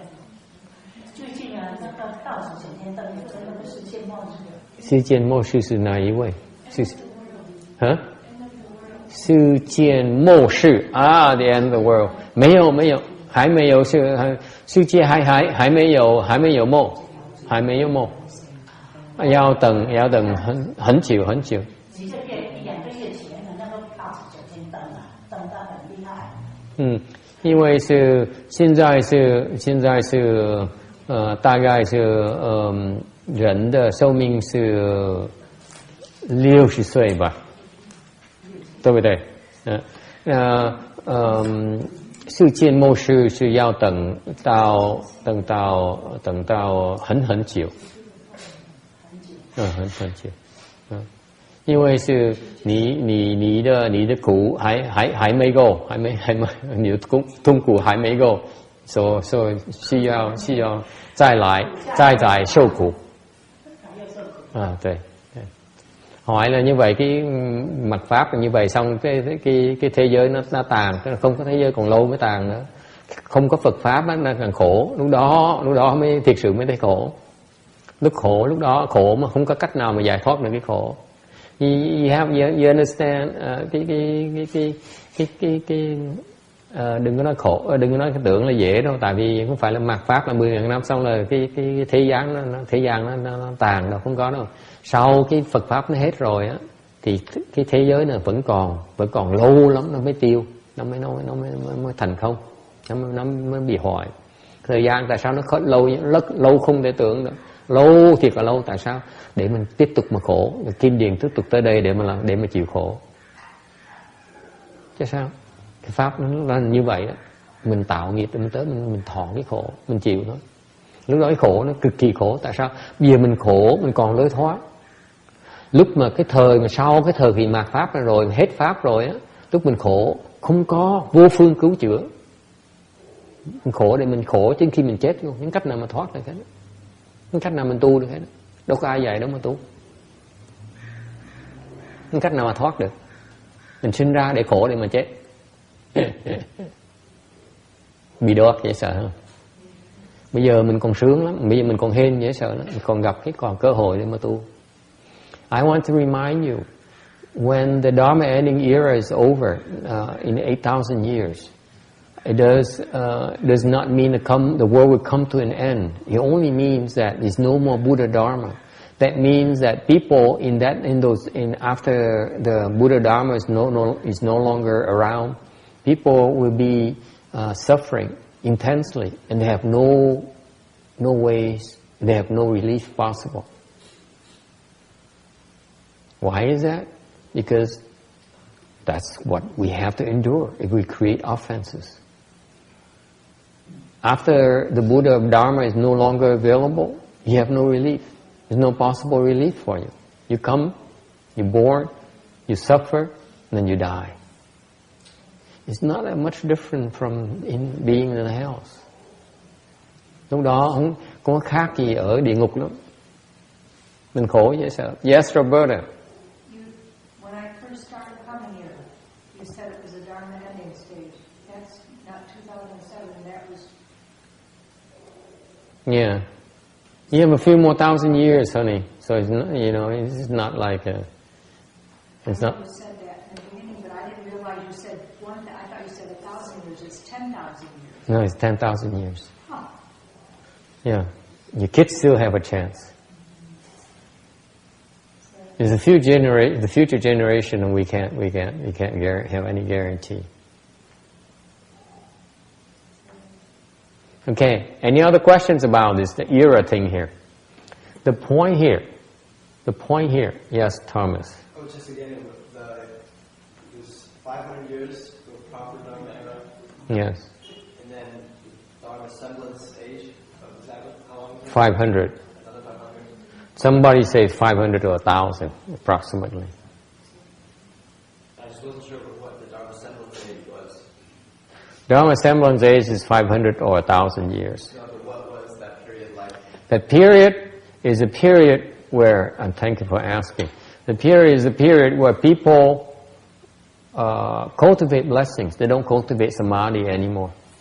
Cái thời mà tượng pháp là cái thời mà những người tu đó, người ta thích tu phước, không thích tu định nữa. Yin look back there and say, yeah, that's me. I don't like samadhi stuff. I only want to create blessings. Nhưng cái bà Quảng Ngân ở sau bà gật đầu nói chắc là tôi chỉ thích tu phước chứ tôi không thích tu định. Is that right, Quảng Ngân? Yeah, that's me. Yeah. Bữa nay con mới biết cái câu này. Yeah, tu phước đó, thích tu phước hơn chứ không thích tu định, đúng không? This shows you the people's propensity they prefer to cultivate blessings. This is what the Chinese excel doing. Người Trung Hoa ta thích tu đó, đúng không Quảng Ngân? Người Trung Hoa đúng không? That's me right there. I don't know why I bring it up. Maybe she comes once in a blue moon, so I need to.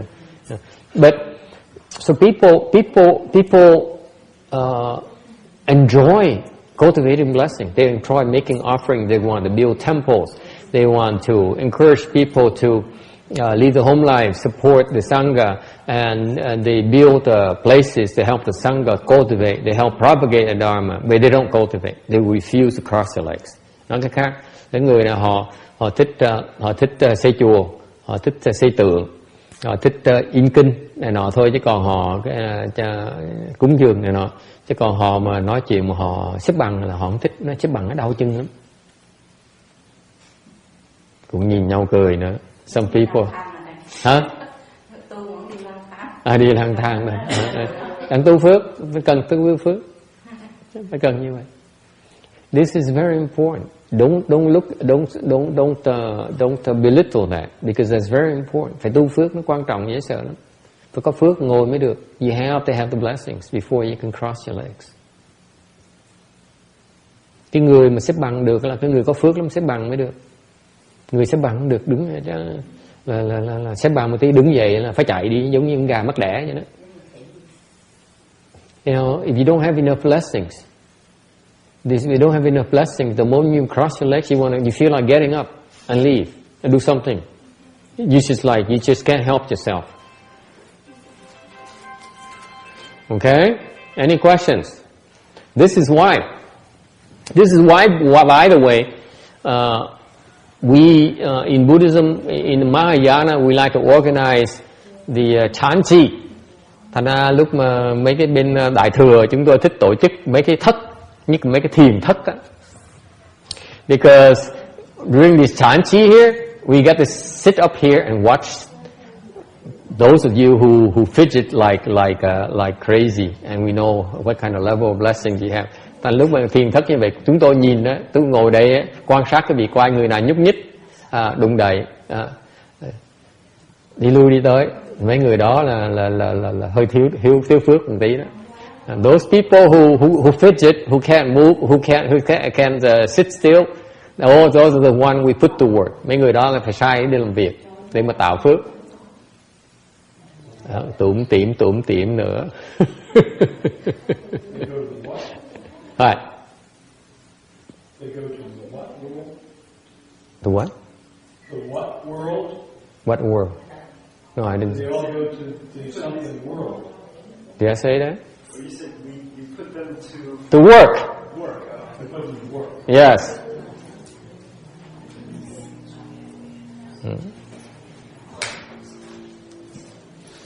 All right. Okay, that's the Dharma semblance age. Cái đó là cái thời tượng pháp. People prefer to cultivate blessing. Người ta thích tu phước. Ta thích tu phước nha. And let me stress, they enjoy cultivating blessings.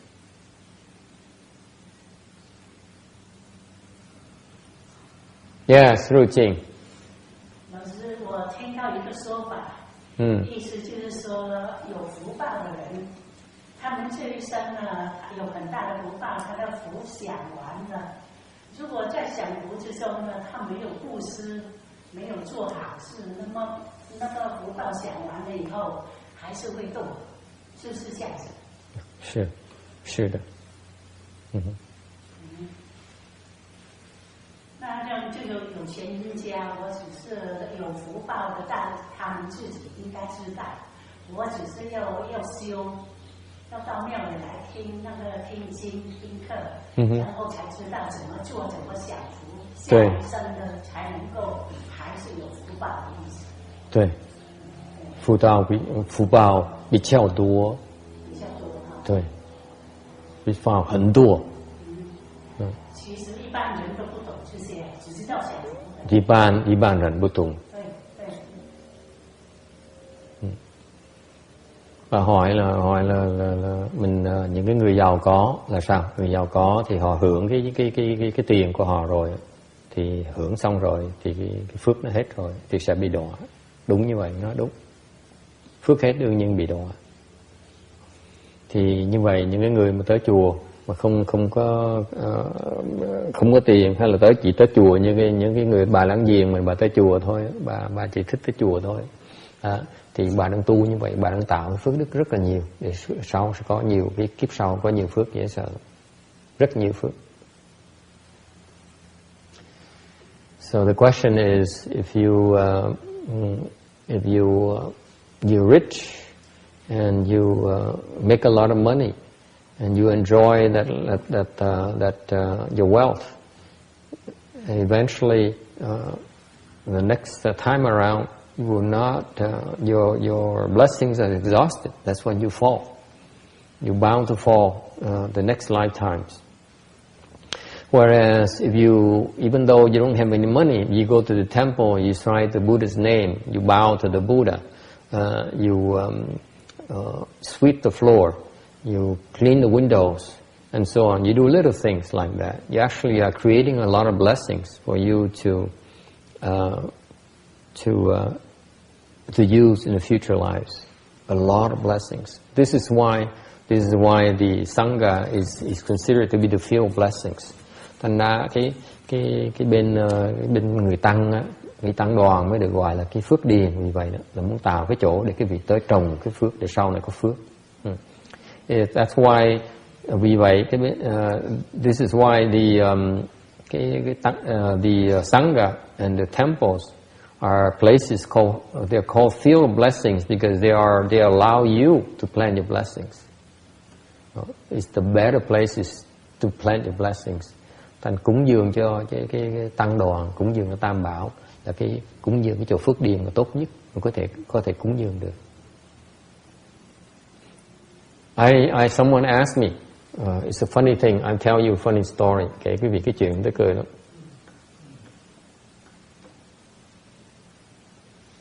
Somebody asked me, có người hỏi tôi, says that I want to get the Medicine Master Buddha plaque and Rebirth plaque for my family. Người hỏi tôi là muốn thỉnh cái bài vị dược sư, bài vị vãng sanh cho gia đình, cho chồng với cho mẹ với là cho con. For the husband, for the mother, and for the child, and it costs tens of thousands of dollars. And she's thinking of sending $15,000 to Vietnam to help build a bridge. Thay vì như vậy thì phải chọn vừa cái đó, phải là chọn gửi 15.000 về Việt Nam để mà xây cái cầu để cứu mạng người. Which says that in Vietnam, that area, they have a lot of flood, and when it happens without the bridge, people die, people get drowned. So a temple in Vietnam asked them to donate the money. They said they procured half of the money already, so they need another $15,000 before they can build the bridge. That's what they're waiting for. So they're torn between getting the plaque versus helping others. What should they do? Có người hỏi tôi là bây giờ họ phân vân, không biết là phải chọn giữa gửi 15.000 về cho chùa cô Phước Từ để mà cô xây cái cầu để cô cứu người khác, hoặc là let me put it very personal for you. When go Phước Tu's temple wants $15,000 so that they can spend $30,000 to build a bridge to help save lives. Nói cho rõ ràng, trường hợp mà nói cho nó dễ suy nghĩ hơn. Nhưng Go Phước Từ, chùa Phước Từ đó là cần thêm 15.000 đồng để đủ 30.000 đồng để mà xây cái cầu để cứu người. Làm sao bây giờ? What would you do? Quả Ngân làm gì? Quả Ngân mới giơ tay. Các bạn nghe chọn cái gì? See. Mà thầy giống người ta làm phước như vậy, nhiều như vậy đó, cái người đó có giảng sanh không thầy? Chưa chắc vãng sanh được. Chẳng hạn như cái ông Bill Gates làm phước nhiều hơn mình, chưa chắc ông vãng sanh được đâu. Question is, if they create a lot of blessings, will they obtain rebirth? I say not necessarily. Not necessarily. You have to create the right kind of blessing before you can obtain rebirth. Chứ chắc đâu nghe, tại vì khi bị tạo phước phải tạo đúng cái loại phước mới vãng sanh được, đâu phải tạo bất cứ cái loại phước nào mới vãng sanh được đâu, không chắc đâu.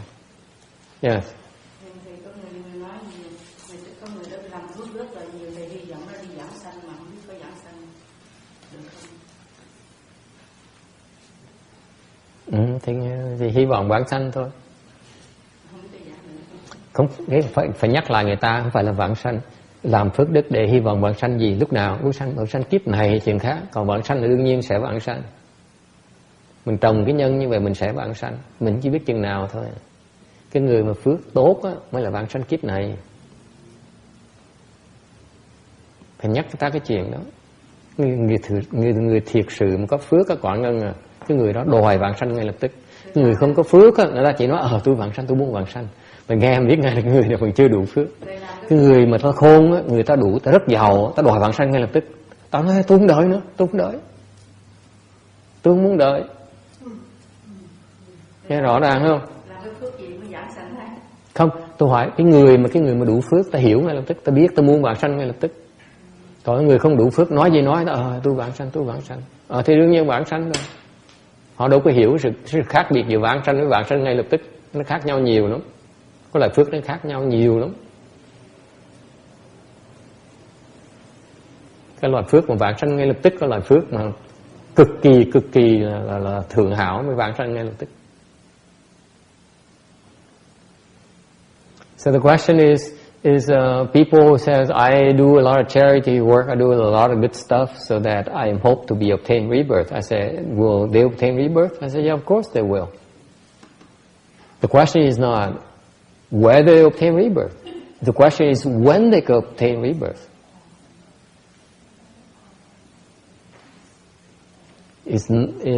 Those who have the superior kind of blessings will want to obtain rebirth right away.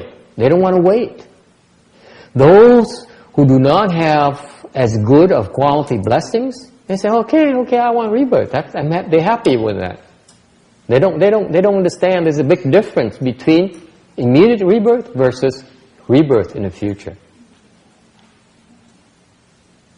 Immediate rebirth, this lifetime, requires the highest quality kind of blessings for that to happen.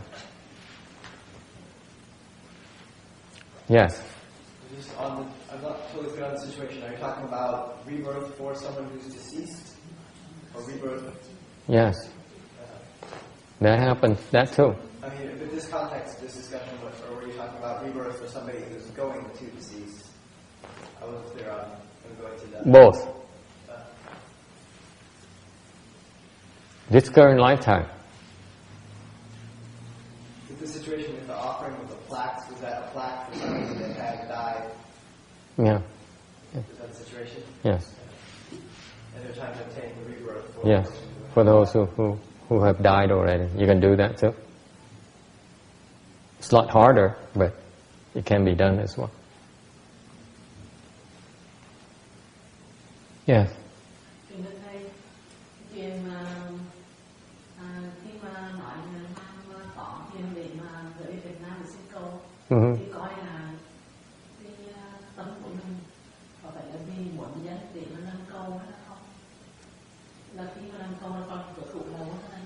Thực ra là khi mà làm cái người là hại người dân á, nhưng cũng là làm cầu xong để cho mọi người để tạo cái công của mình. Còn khi mình làm mình cũng như là mình làm cái việc đó thì không ai biết thì có thể là cái tấm kia là còn sao đó thì phải quay lại cái tấm của mình. So regarding the bridge building thing here, Venerable Phước Từ says, my advice to them would be to find out why you want to build a bridge. Is it because you want to be known to be the benefactor of the city, or or what? If you want to do it for the sake of gratitude, then you're creating blessings with outflows. It's not good yet. Cái người này không phải là muốn làm danh. Cái người này thiệt sự là thương người. My answer to you is that this particular person here is not doing it out of fame, out of recognition. She really wants to do it out of compassion for the suffering of others. Uh-huh.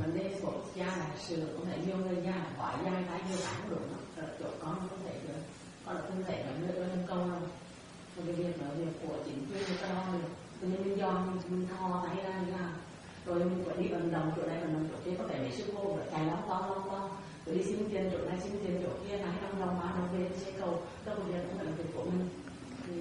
So she says that coming from a Vietnamese nun, she knows about these type of projects, and she feels that it's a government project. It's a worldly project. It's a government project. You should. She saw a lot of monks and nuns begging for money, collecting money to build bridges. It's not a monk's job. It's a government job. It's a city job. That's how she feels about it. Cái gì nghĩ sao? Chứ bây giờ người ta chết làm sao? Mình không giúp sao được? Cô không có từ bi gì hết đâu. My retort to her is, you have no compassion or what? Huh? People are dying. Người ta đang chết.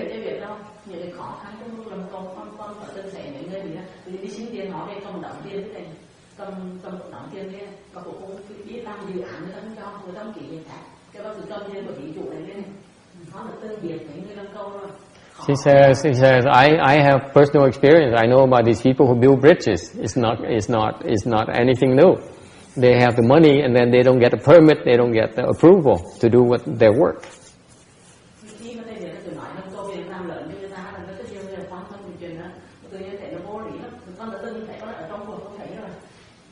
Okay. Yeah, she did it before, so she built a bridge herself. No. Cô đã từng xây cầu rồi. Yes, she tried it. She didn't like it because it's too much of a headache. What about you? What would you do? I'm asking you honestly. I mean, what would you do? Someone says it's between choosing watching people die or helping my husband, my mother, and my child, and myself. What's the choice? Chọn cái gì bây giờ? Yeah? What? I'm not going to like your answer. I never like your answer anyway. Never like my answer? Yeah. Well, what would you say? I take care of my family. You take care of your family. Why? Well, because at least I know something would get done then. Yeah. And sending it off to somebody in a foreign country with some vague idea that they're going to do something or other and to help somebody, I have no faith that that's true at all. I have no faith. You're so cynical. Ông này ông nghi kỳ, ông nói là tôi giúp gia đình tôi trước, chứ còn tôi gửi tiền cho mấy cái người quốc gia xa nhưng mà tôi không biết họ làm gì với cái tiền đó hết. Sao tôi tin họ được? Yes. All you have to do is look at the charity. There's so many charities that the administration takes 90% of the money of the charities. It's really difficult to feel that you're doing something. Yeah, they collect at least 20%. At least 20%. It's a fact. If you go to a developing country, whatever project you have to budget 20% at least. Quý vị biết không? Ông này ông nói thực sự lắm á, là trong mấy cái nước nhược tiểu á, mấy quốc gia nhỏ, quý vị làm mấy cái kế hoạch như vậy phải tốn ít nhất 20% để hối lộ cho chính phủ. Cái này từ World Bank nó nói cho tôi biết 20-25%. This number comes from the World Bank people because I was interested in an aspect myself. 20 to 25% is someone's pocket. It's the cost of development projects. That's it.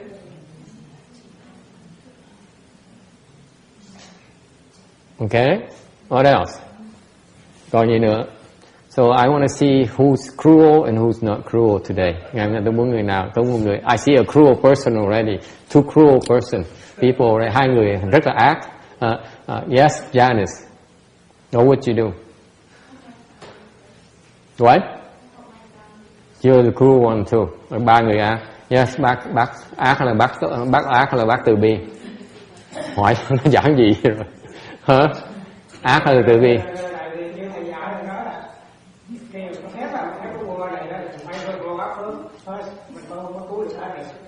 Thì con thấy cái sự mà nó tốt á, cái sự giảng sanh á, đó là cái chuyện là trên quan nhất. Mình đừng giảng thành về đó rồi đó, giờ đây mình làm bất cứ gì cũng được hết.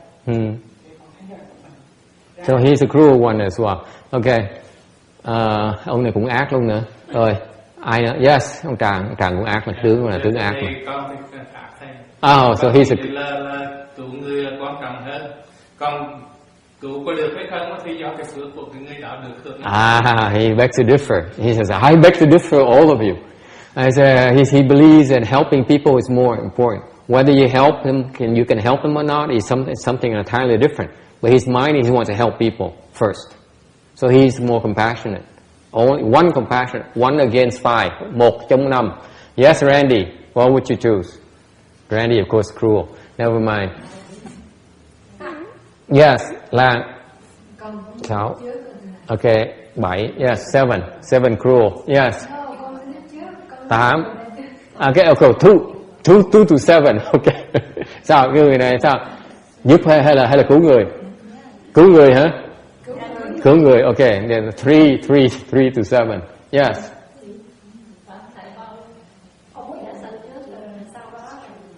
Okay. 3 to 8. Okay. This is so interesting. A bunch of cruel people. Tụi nó với nhau. Không kể. Okay, 4 to 8. Okay. Yes, Roberta. What do you think? What would you do? The only thing I think is, if you help them, if you take care of your own, if everyone took care of their own, there wouldn't be anybody to take care of. Okay. That's true. Okay, very good. So, 4 to 9, not a cruel one. Sang Quảng Ngân, trả lời đi. Ác. Tùy theo phương tiện. Okay, she straddles. Yes. Sao? Thomas, back to you. What would you do? I mean, my reaction is kind of the same. It's like, I feel like it doesn't depend on the specific context. Like, how it's such a general question, like, depending on those, the people that are deceased, how, what is their karma like, how likely is it that they will attain rebirth? See, you guys missed this thing here. Because you're not there. Cái vị không có ở đó, thành cái vị không thấy được cái này. Khi nghe nói có chuyện đó, tôi thích dễ sợ lắm. Because I saw this person so sincere in trying to want to help people. Người này hay lắm, cái tâm là muốn giúp người ta. Cái thôi, cái mục tiêu là muốn cứu mạng sống người ta, ta thấy người ta chết tội, muốn giúp người ta thôi. Cái đó đáng phục dễ sợ lắm. That impressed me. This person has potential. Cái người này có khả năng lắm, có triển vọng lắm. Thấy người ta khổ, giúp cái đó. What she meant is that she's leaning more towards sending money to Vietnam instead of helping her family. That's pretty impressive. Yes, Roberta. When I first came to Buddhism, Yeah. the one thing that impressed me so much was filial piety. Yes. What is that? Because it serves you.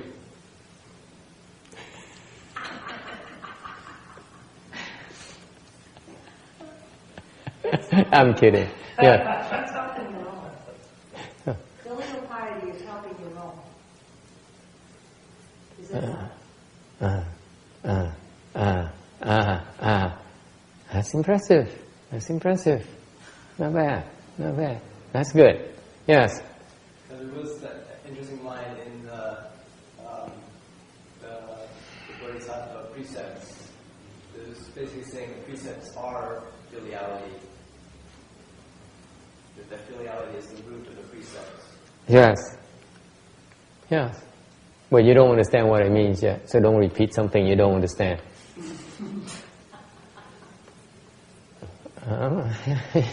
You can't fool me. You don't know what it means. I don't know what it means. How can you know what it means? Okay.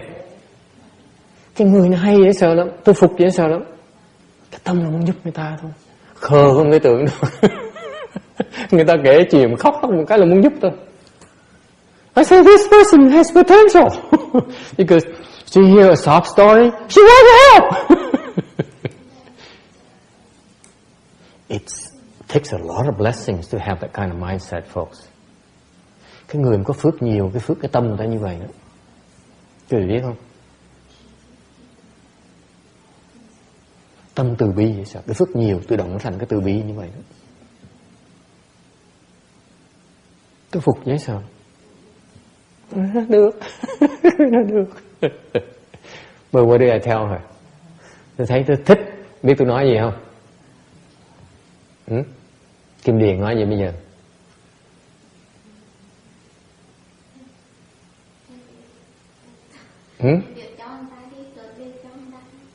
Người nói đừng có cho.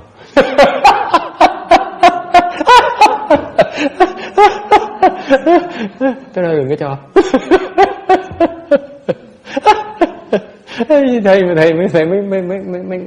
mới ngẳng nhá. Cái người đó không biết là tôi phục. Tôi mở miệng tôi nói đừng có cho. Tôi còn ngẳng hơn cái vị tưởng tượng nữa. Cho nên tôi nói mà cái này tôi phục đấy nghe, nên cho đây nghe. Mà tôi phục đấy nghe, nhưng đừng có cho nghe. Đó là chuyện khác. Đó là tôi tâm tôi phục, tôi đừng có cho. Kim Địa thấy hiểu cái khác biệt không?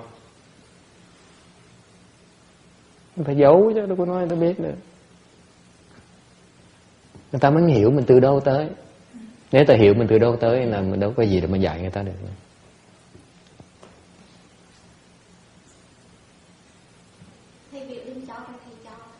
Đừng có cho, tôi nói đừng có cho.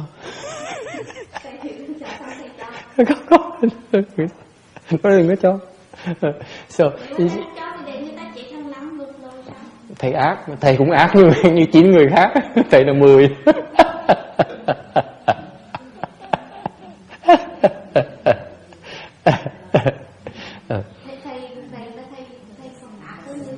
Thế sao? Tại tôi là thầy, tôi là thầy. Tôi ác gấp đôi nữa, thành tôi 11 luôn. Kể là hai người luôn. Kim Điền she's always picks a fight with me. Cái bà này chuyên môn cãi lộn với tôi. Here's I see. My answer to her is that no, don't. But you see, I did not tell her that her attitude impressed me. I simply said, don't. Why not? Because if I were to say, yeah, your compassion, your kindness and compassion is most remarkable. You really have potential. Okay? But I don't think you should. If I put it like that, I could have put it like that, but I didn't. I chose to say, no, don't give it to them. Why?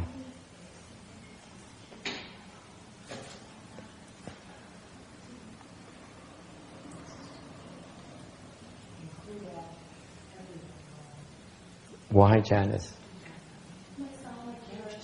What? It might sound like you're trying to admire her, but then yet you want the money for yourself, so that don't give it to the givers. Yeah, and? Huh? I was testing her Mahayana blessings. I knew she had a lot of blessings, but I wanted to test her Mahayana blessings. Does it make sense to you, text or not? Not really. No, it doesn't. Of course not. Tôi là ngắn, là tại vì tôi biết là người này có phước rồi. Để mà tôi phục không phải là dễ đâu. Nhưng điều á, tôi muốn thử là người này có cái phước đại thừa bao nhiêu. Phước là thôi đó. Còn cứ nghe cho rõ không? Phước ai không có?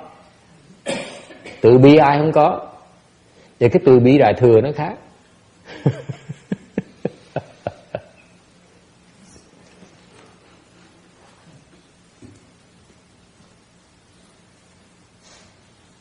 Yes. Questions or comments? Ai thắc mắc gì không?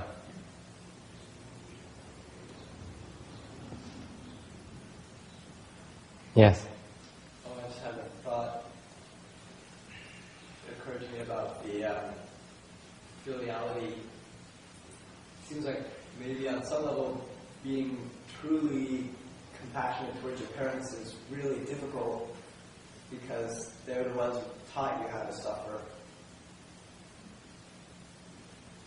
So on some level there's always some tension there because they taught you these patterns which then got you in trouble. So if you're going to overcome that, that seems like... Okay. Có ai hiểu gì không? Không ai hiểu gì phải không? Bởi vì đâu có ai hiểu được, tôi mới kể chuyện ra, tôi mới cười một mình, cũng buồn vì tôi phải giảng cái gì nghe. See, no one gets it. That's why I need to tell you the story to explain to you a little bit the thinking behind it.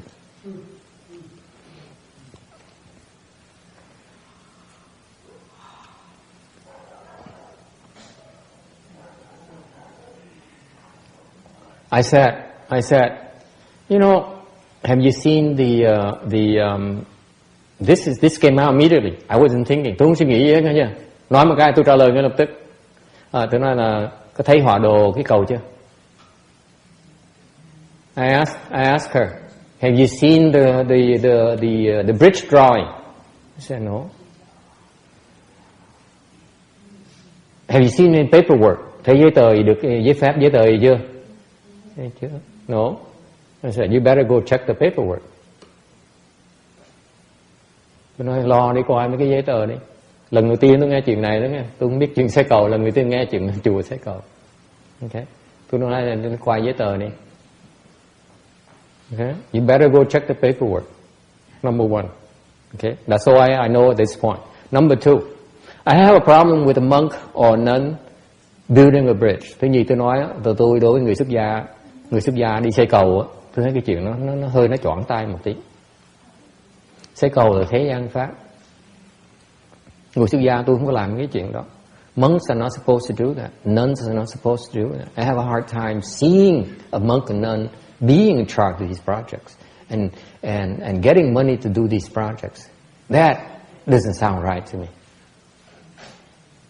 Thành tôi nói, cái người xuất gia mà đi làm cái chuyện mà xây cầu như vậy, tôi xin lỗi nha, tôi không phải là tôi thẳng lắm, lỡ dài mà hỏi tôi nói thẳng với tôi không biết nó quanh nó co, thành tôi nói mất lòng tôi ráng chịu á, tôi nói trước rồi đó. Nó thấy cái nói thầy đừng cảm ơn thầy nói thẳng, tôi nói nó thẳng đó. Người xuất gia, tôi nghĩ người xuất gia đi xây cầu nó không phải chuyện người xuất gia.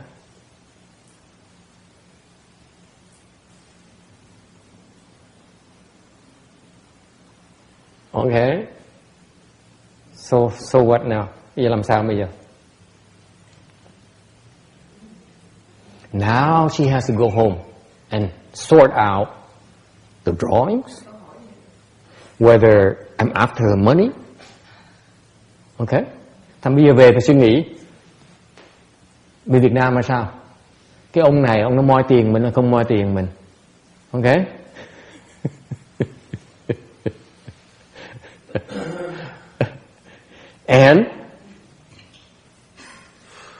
And this is because I could have said one more thing. I stopped short. I could have said,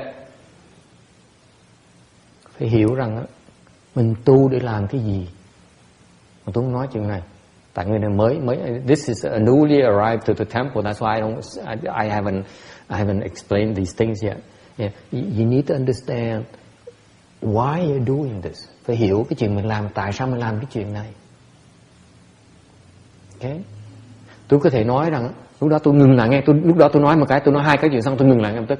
Tôi không nói gì thêm hết. Đáng tôi phải nói thêm nữa. Muốn giúp thì tôi muốn giúp cái người này quyết định, tôi phải nói thêm một cái. Tôi nói là cái người mình tạo phước, mình phải hiểu mình đang tạo cái phước gì.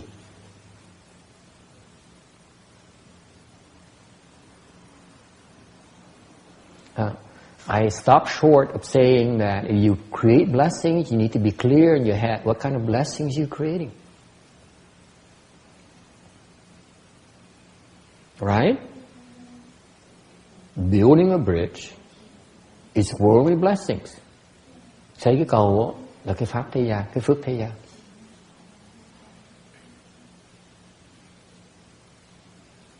Okay? mấy cái vãng sanh, cái pháp xuất thế. Whereas rebirth blessings are transcendental blessings. They're two different things. You need to be clear about it. What are you trying to do? Okay? Anyway, I don't know you get it. You don't get it. Tough luck. Yes. I can't explain everything to you. I leave something for myself for next week. Như là nãy thầy nói là không phải là chỉ xây cộng thôi, cái này là cứu người thôi thầy. Nó hai cái đó, trong đó chứ không phải một cái. Cứu người cách nào? Là cứu người cứu bằng cách nào? Tôi không thèm nói thôi. Cứu cách nào? Cứu cái người nào? Cứu cái người chết hay là cứu cái người để vãng sanh? Cứu cái người có thể vì cái cầu đó mà chết. Cứ chết rồi làm cái gì? Thì bây giờ mình giúp cho người ta. Người ta không chết để làm cái gì? Ta sinh lại, ta làm con người đi làm bậy tiếp hả? Cứu làm cái gì? Hả? Đúng không? Nhưng mà trong những người sống đó đâu có hẳn người nào cũng là tốt hết, mà những người không cũng đâu có phải một trong người đó là thằng Hitler thôi á, mình nên cứu không? Nhưng mà thầy nghĩ là người đó sẽ thành Phật luôn nữa, mình cũng đâu biết đâu. Thằng tôi hỏi là cứu người ta sống để làm cái gì? Thì mình đừng có thể nghĩ, mình đừng nghĩ rằng mình cứu người ta tại mình thương hại người ta, mình muốn cứu người ta sống, mình giúp đỡ người ta, mình giúp đỡ người ta làm cái gì? Tôi rõ ràng lắm. Quý vị tại sao tôi phải giúp quý vị để làm cái gì? Hả? Để quý vị làm cái gì? Quý vị tôi hỏi tôi giúp quý vị, tôi hỏi ngay lập tức, muốn tôi giúp thì giúp quý vị để làm cái gì? Nếu giúp quý vị sống á, giúp quý vị mà để mà tiếp tục mà làm bậy thì giúp làm cái gì? Tôi đừng hại chứ đâu có giúp người ta đâu. Cái pháp xuất thế nó khác pháp thế gian là chỗ đó. Người thế gian như ông Bill Gates thì thấy người ta tội nghiệp, ta khổ, mình phải tới mình giúp thôi. Cái đó là pháp thế gian. Okay. Pháp chúng tôi hả? Tôi giúp quý vị để làm cái gì? Quý vị làm cái gì với cái sức giúp của tôi? Đâu có dễ vậy.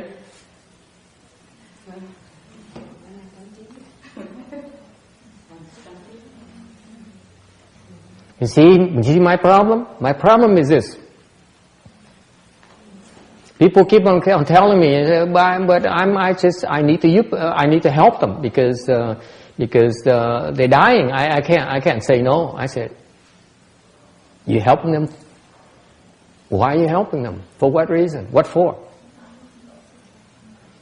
You help them to live, not to die. What for? If that results in their continuing to do not good stuff, are you really helping? Yeah. Yeah.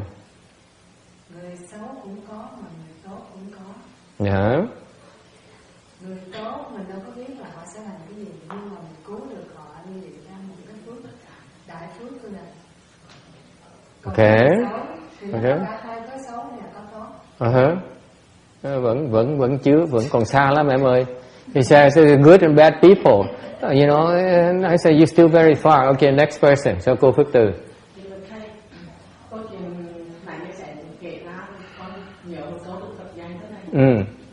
Phật chuyển nhất tâm mà chúng sanh từ tùy hành mà giảng đây. Câu chuyện này kể ra thì con chỉ thấy một cái đó là vấn đề thì con là người ở trong cuộc, con ở đâu nhưng có thể khi mình thấy hỏi là cô đó ta thấy dễ, ta thấy bật vẽ chưa, ta thấy dễ tơ chứ chưa, có nghĩa là một người rất có trí tuệ khi mà con biết là thấy đặt vấn đề, chứ con nói chuyện như vậy thì con nghĩ là cái này có thể mà giúp bên con cái vấn đề ở đó, con thấy như vậy.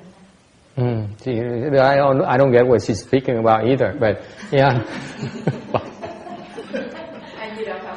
Và thầy Bảo Năng nó nghe người ta làm cầu như vậy nè, và Bảo Năng bây giờ nghe Bảo Năng thầy tùy theo cái phương tiện để làm. Thầy tôi hỏi nó làm cái cầu được cái phước báo gì, được cái phước đức gì, để ta nói gì đó. cô làm bao nhiêu tội nha, cô làm cái cầu mà cho người ta đi, cái tội người ta dẫn đi hết luôn. Tôi nghe cái câu đó tôi không làm cầu. Người ta nói như vậy. Xây cái cầu để nó đem thuốc phiện qua từ sông này qua bên kia dễ dàng hơn. Có nên xây không? Lan, có nên xây không? Thì có người giới thiệu như thầy nói thì cũng có người sẽ thành đi tu cũng là được một chánh. Ai quyết định? Ai quyết định? Thì không ai quyết định được cái này. Ok, thành phải cẩn thận chứ, đâu có chuyện đâu có giúp người ta được. Mình không biết, mình cẩn thận. Tôi chỉ đề cao cảnh giác cái vị chỗ đó thôi. Mình đâu có thể nói là mình giúp được. Sức mình có hạn, ok? Sức mình có hạn, đâu có thể nói là người ta tới cầu mình giúp ở đâu có được.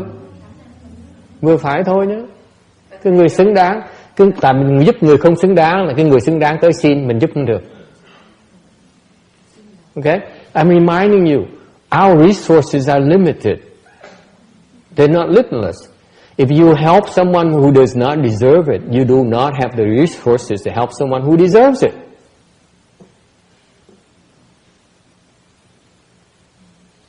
Yes.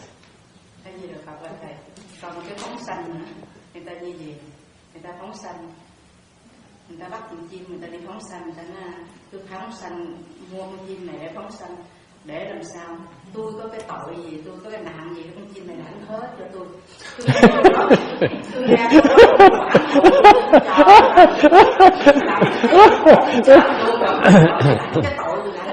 lại cái nạn của mình nữa thôi, cũng làm gì? Không. Người ta nói gì vậy? Gujina has a good one. She says she overheard someone who's offered funds for the life liberating life ceremony. And she says, the reason I'm liberating these birds is because I want these birds to take on all my offenses. I said, that's a smart one. Cái người này được á, cái người này được.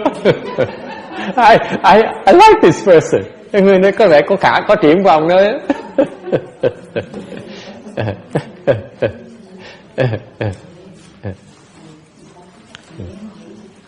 All right.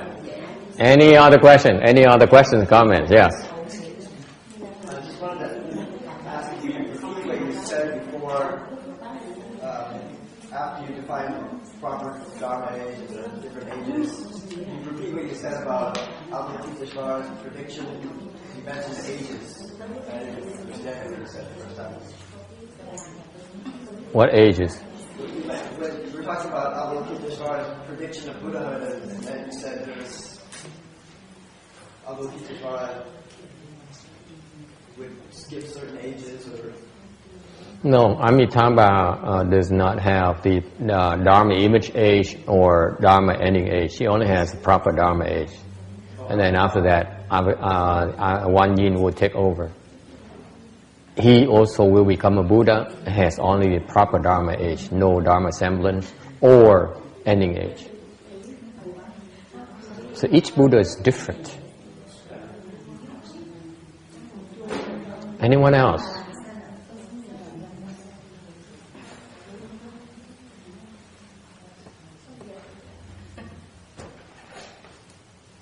Okay. All right. If you have no question, we can stop here because I apologize for being late today. Xin lỗi quý vị đã bắt đầu trễ, tại vì hồi nãy có người tới viếng chùa, thành ra mình hơi trễ một tí. So we started late. We started at about 12:40 and we run late as usual. Mình kết thúc cũng trễ nữa. Xin lỗi quý vị. All right. Any final questions? Ai thắc mắc gì cuối cùng không? Yes. One other thing I was just wondering, if you mentioned about how at times like this is only if you say use your gum food to help somebody, then you take on their ghosts. But if you just teach somebody to recite, you're not gonna, their ghosts are not gonna come after you. Oh, they will. But you're encouraging us to teach others the Dharma. But that's what you wanted, isn't it? Yeah. If I say don't teach, would you not teach? No, you won't. I might as well say go teach. Right? So, but we should be You committed to that already. Am I correct? Yeah. Not a whole lot could change your mind, right? So I say anything that goes against this guy. That's why I say, oh, see, I'm wishy-washy too. And so I guess my specific question, like if I teach my parents, say, to recite, or if I teach friends, should I, expect to have to deal with? Of course. If you're afraid, don't teach them. That's okay. There's a price to pay when you want to help someone. Nothing is ever for free. You should be glad you have a way that can really help others.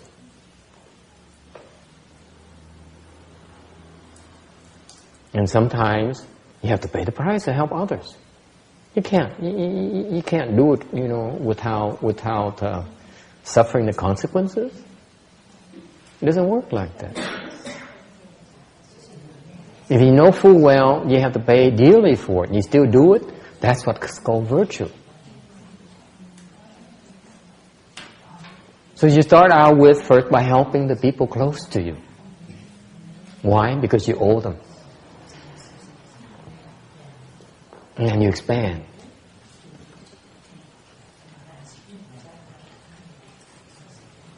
Okay?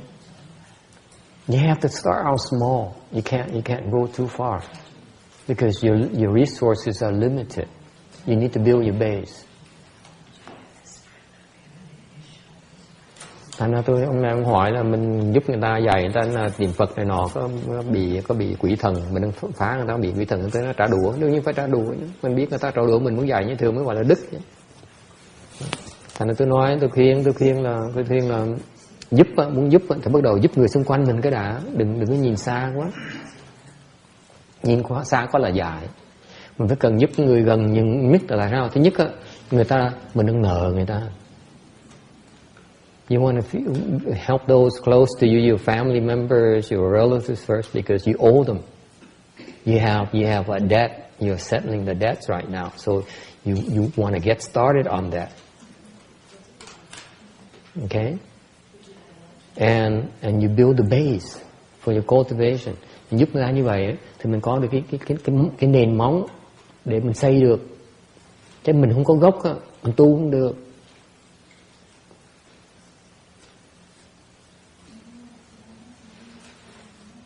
Okay, and if you can help your loved one, your family, your relatives, that's when you exhaust your resources to help your family, your relatives.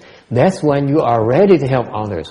Sau khi cái vị dùng hết tận lực của mình rồi, mình giúp người thân yêu của mình, người trong gia đình mình rồi, lúc đó quý vị mới có cơ hội, mới đủ sức, đủ cái duyên để giúp người khác. Đừng có dài như vậy.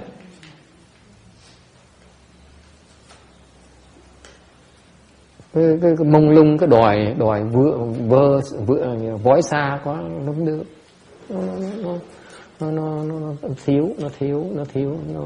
Nó vô lý.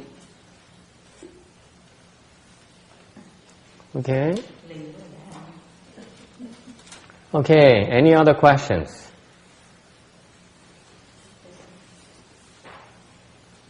All right. Let me close. Yes, Quảng Ngân. Thầy con trình lên một cái câu chuyện này. Cái bữa sáng đó con tới đây con tụng kinh đó thầy. Tụng xong rồi thầy còn sớm thì cô Lam thì ở trong này cổ lại, cổ kêu tôi lại, tôi nói tôi thôi tôi không lại. Thì tôi ra mãi, nó mở cái xe tôi ra mãi tôi ngồi á. Ngồi cái tôi nói để ngồi thiền bây giờ luyện cho cái chân đó, nó đừng có ấy đó, mình phải luyện đó. Con mới ngồi một chút đó thầy. Cái con thấy cái chùa này đó, thấy người Mỹ không à, đi lẳng cái chùa này rất là nhiều. Rồi có ba người đó là giống mục sư vậy đó. Cái này chắc là người Anh đó. Thì ở ngoài cửa nó đi vô mà đi theo bên kia vậy đó. Hồi nào vậy? Mới đây hả? Tuần này hả? Tuần này nè, tôi thấy như vậy, thấy ba người đó mới vô, chắc muốn vô làm lễ mà ở đâu mình không biết. Cái cô Lan cũng mở cái cửa, cái tôi lệ chứ có cái bãi như này nó đi đâu làm lễ. Ủa Lan nó có liên hệ với mấy người mục sư hả? Không, thầy tôi nói cho tưởng cái chỗ đây này thầy. Không, tôi hỏi cho rõ, tại cái cô này chuyên muốn đi lang thang. Tại cô này con mở cửa để cô vô đó.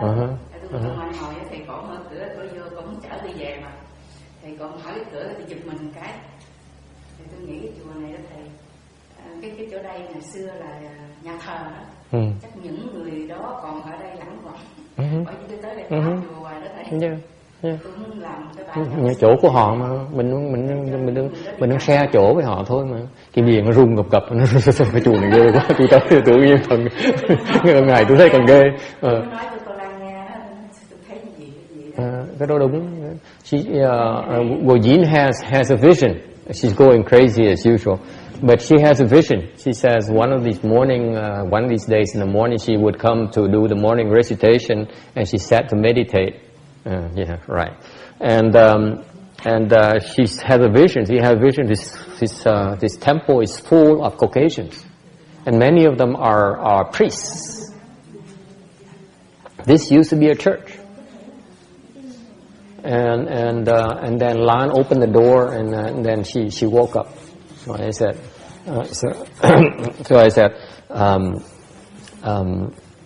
yeah, there are lots of crazy people around here, like Gojin. But it's scary because they begin to open their eyes. Cái đó là mắt là thiên nhãn đó, thấy được cõi âm đó. Nó điên khùng vậy mà thấy được cõi âm rồi. This crazy woman have opened her eyes.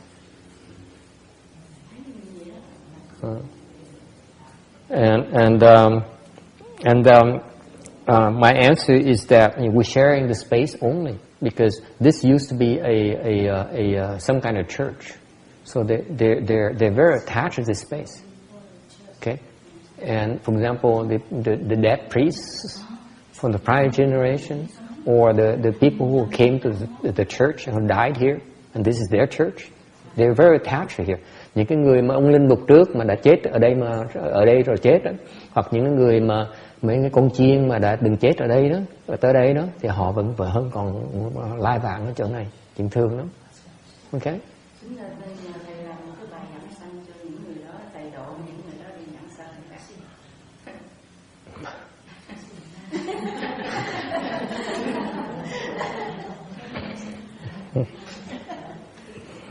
He says, we should establish a rebirth plaque for these beings.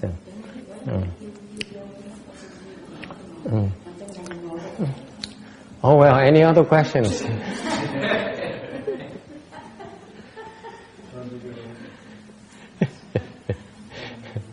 Okay. Okay, we do the transference, then we go. Mình hồi hướng xong mình đi ha.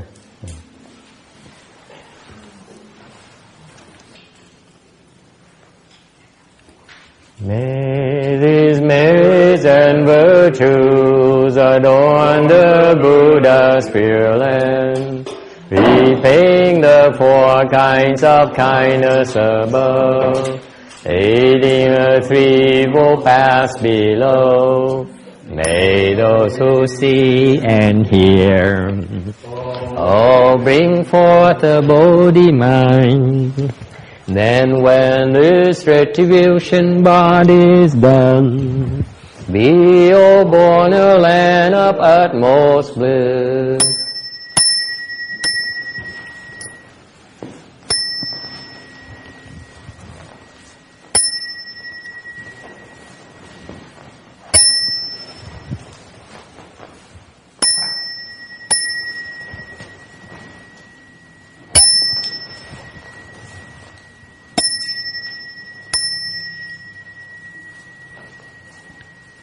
One 126,请find out 一百20六页。